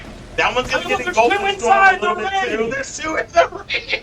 There's a lot of different ways. They wanted they to can certainly play. navigate not to run to that team. They knew they were going to be cut off from the ring, but I mean, still, it looks like they had a lot of discussion going on and mixed comms of whether they wanted to really dedicate themselves to that or not. Right. Understood. All in all, they lived another day. So that's the biggest what matters. portion. Yeah, they got themselves out of there. Ooh, talking about living another day all alone. It's Leo. Leo all alone out here for Concordia, trying to craft banners. No, you can't. What am I talking about? It looks like he's just trying to get his way in the zone safely and sneakily. Hopefully nobody catches him slipping for his sake. Enemy spotted. Let's take a look over. Ooh, very, very close to his position. Check out that way. Far right of him. We do see this is Austin. They don't know he's there. There's still a man down. They need a respawn beacon. I said there's two left. I actually think that one is used already. No, one's not used. So they're both still there. And now we got St. Thomas over here. All of them There's someone chilling this on way. top of the roof. Very good positioning. Let's go this way. But the rotation might be a little tough. They have no movement really in their kit. A little bit of rate.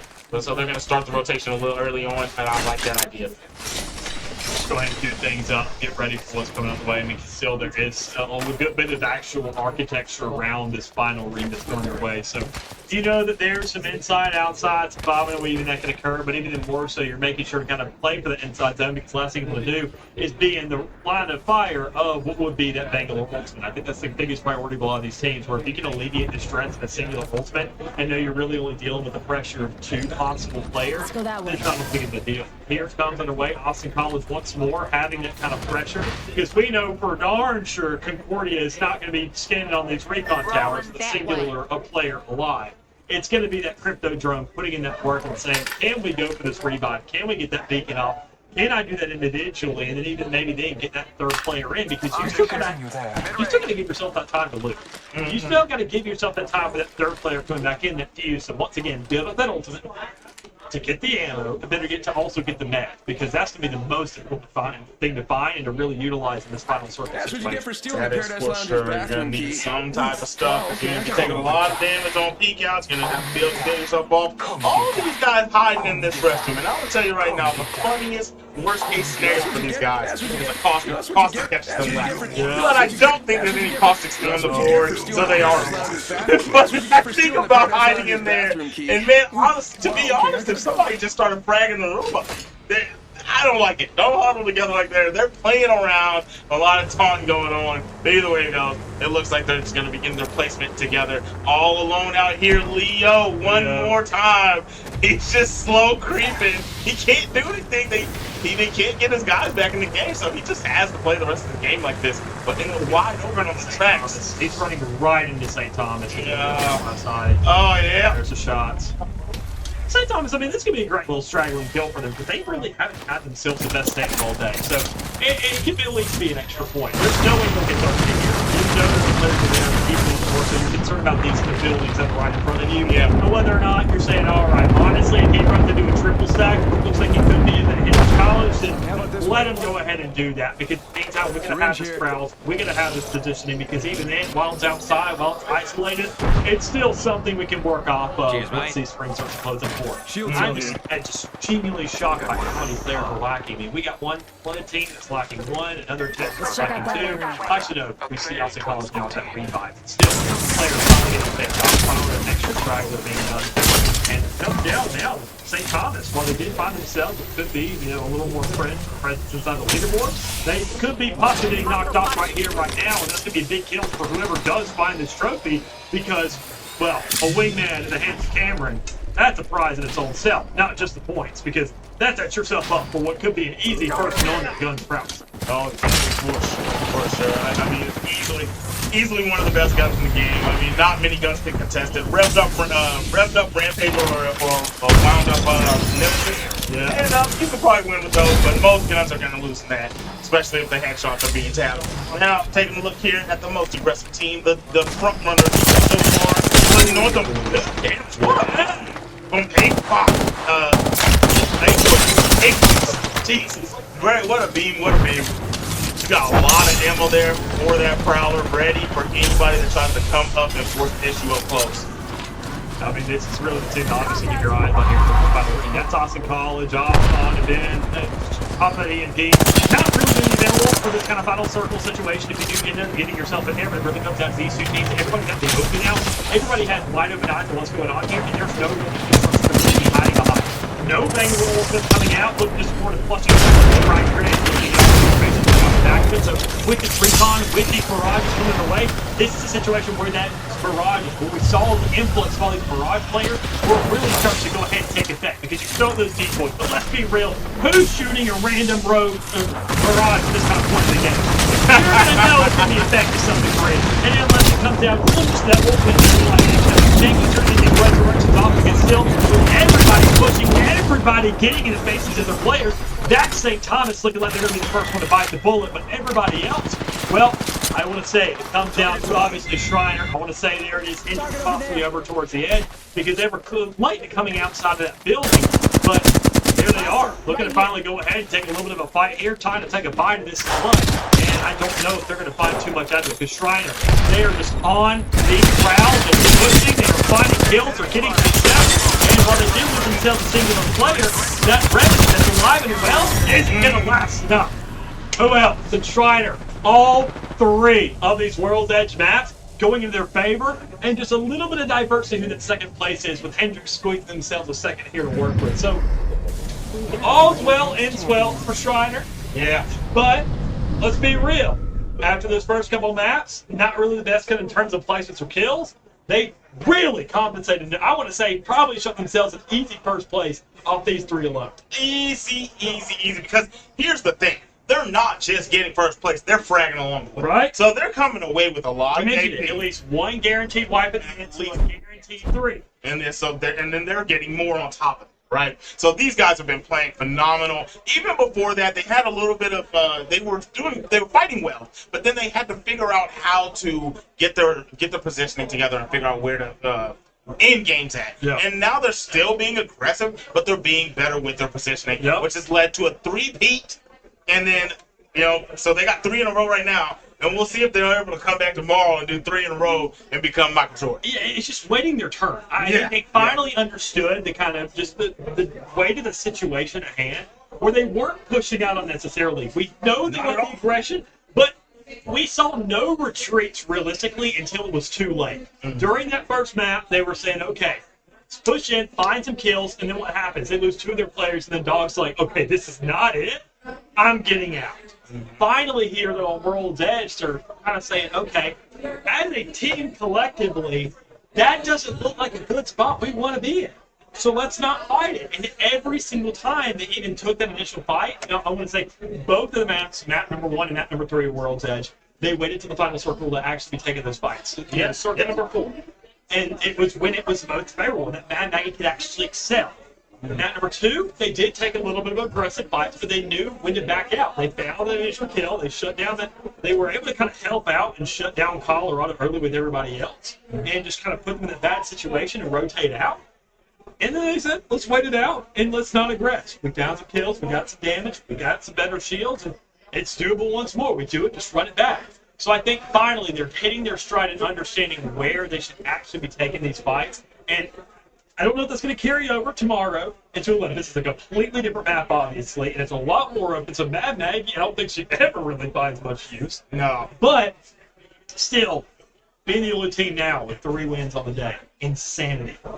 The third game was my favorite one. Yeah. Right? The third one is the one where we watched. They were receiving a lot of pressure early on. Yep. People were all over them. They had to fight back in the back tunnels, right? They had to fight over in the middle, right by Fragment. Yep. They had a few different fights, and they were sitting at blue shields. One of the teams I was talking about Right. wasn't finding good loot, had the white mag on the gun, and then they still find a way to find good positioning Yep. and close the game. Very smart gameplay.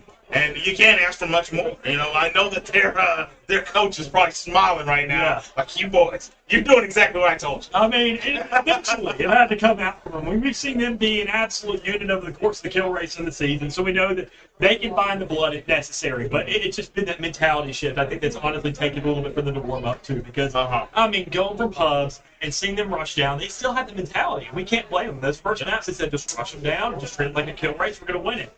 And eventually, a little bit of a wake-up call slapped in the face saying that's not how this thing works. You got to make some adjustments. And I think, honestly, I'm really excited for tomorrow because, I mean, we have, obviously, Shriner College coming out with 3 wins, guaranteed 36 points on the day, and just looking mighty fine for what they've done. Austin College, I'm really curious to see what those points are going to look like and how they're going to tally up because even then, you look at Hendrix, I want to see what they've done. They had that 1 win, but Colorado and Hendrix, I think, honestly, are really just back and forth because Hendrix, I think they've had more kills collectively. Colorado's just had better placements. So I want to see kind of how that works out for both of them. Unfortunately, though, my teams, I'm not going to say are out of it just yet, but they're going to have to just go ballistic back-to-back. And unfortunately, only one of these teams can really make that cut. It's going to be no other than St. Thomas and Concordia and McMurray. Those 3 just have. It's not the fact that they haven't really gotten themselves a win because Austin, they also don't have a win. But we saw the adaptation. Exactly. We saw them get ready to understand and really start to click and say, okay, what is this format? How is it going to work for us? Those 3 teams, though, they just really haven't picked it up. Yeah, they haven't picked it up yet, but they have a little bit of time. I don't know where they're going to be able to find themselves because it's going to be very difficult for them to catch up to Shriner University. But with that being said, guys, you know what it is. There's going to be 3 more games that are going to be going down tomorrow. We've finished our first 6 today, and we'll be back for Olympus tomorrow. So if you're ready to see the closeout of this action with Apex, come on tomorrow. We're starting at about 1:30 p.m. CST. So on behalf of Tipmaster Flex, myself, my man Pick Mick, and Nessie, we'll see y'all tomorrow. Catch you on SC.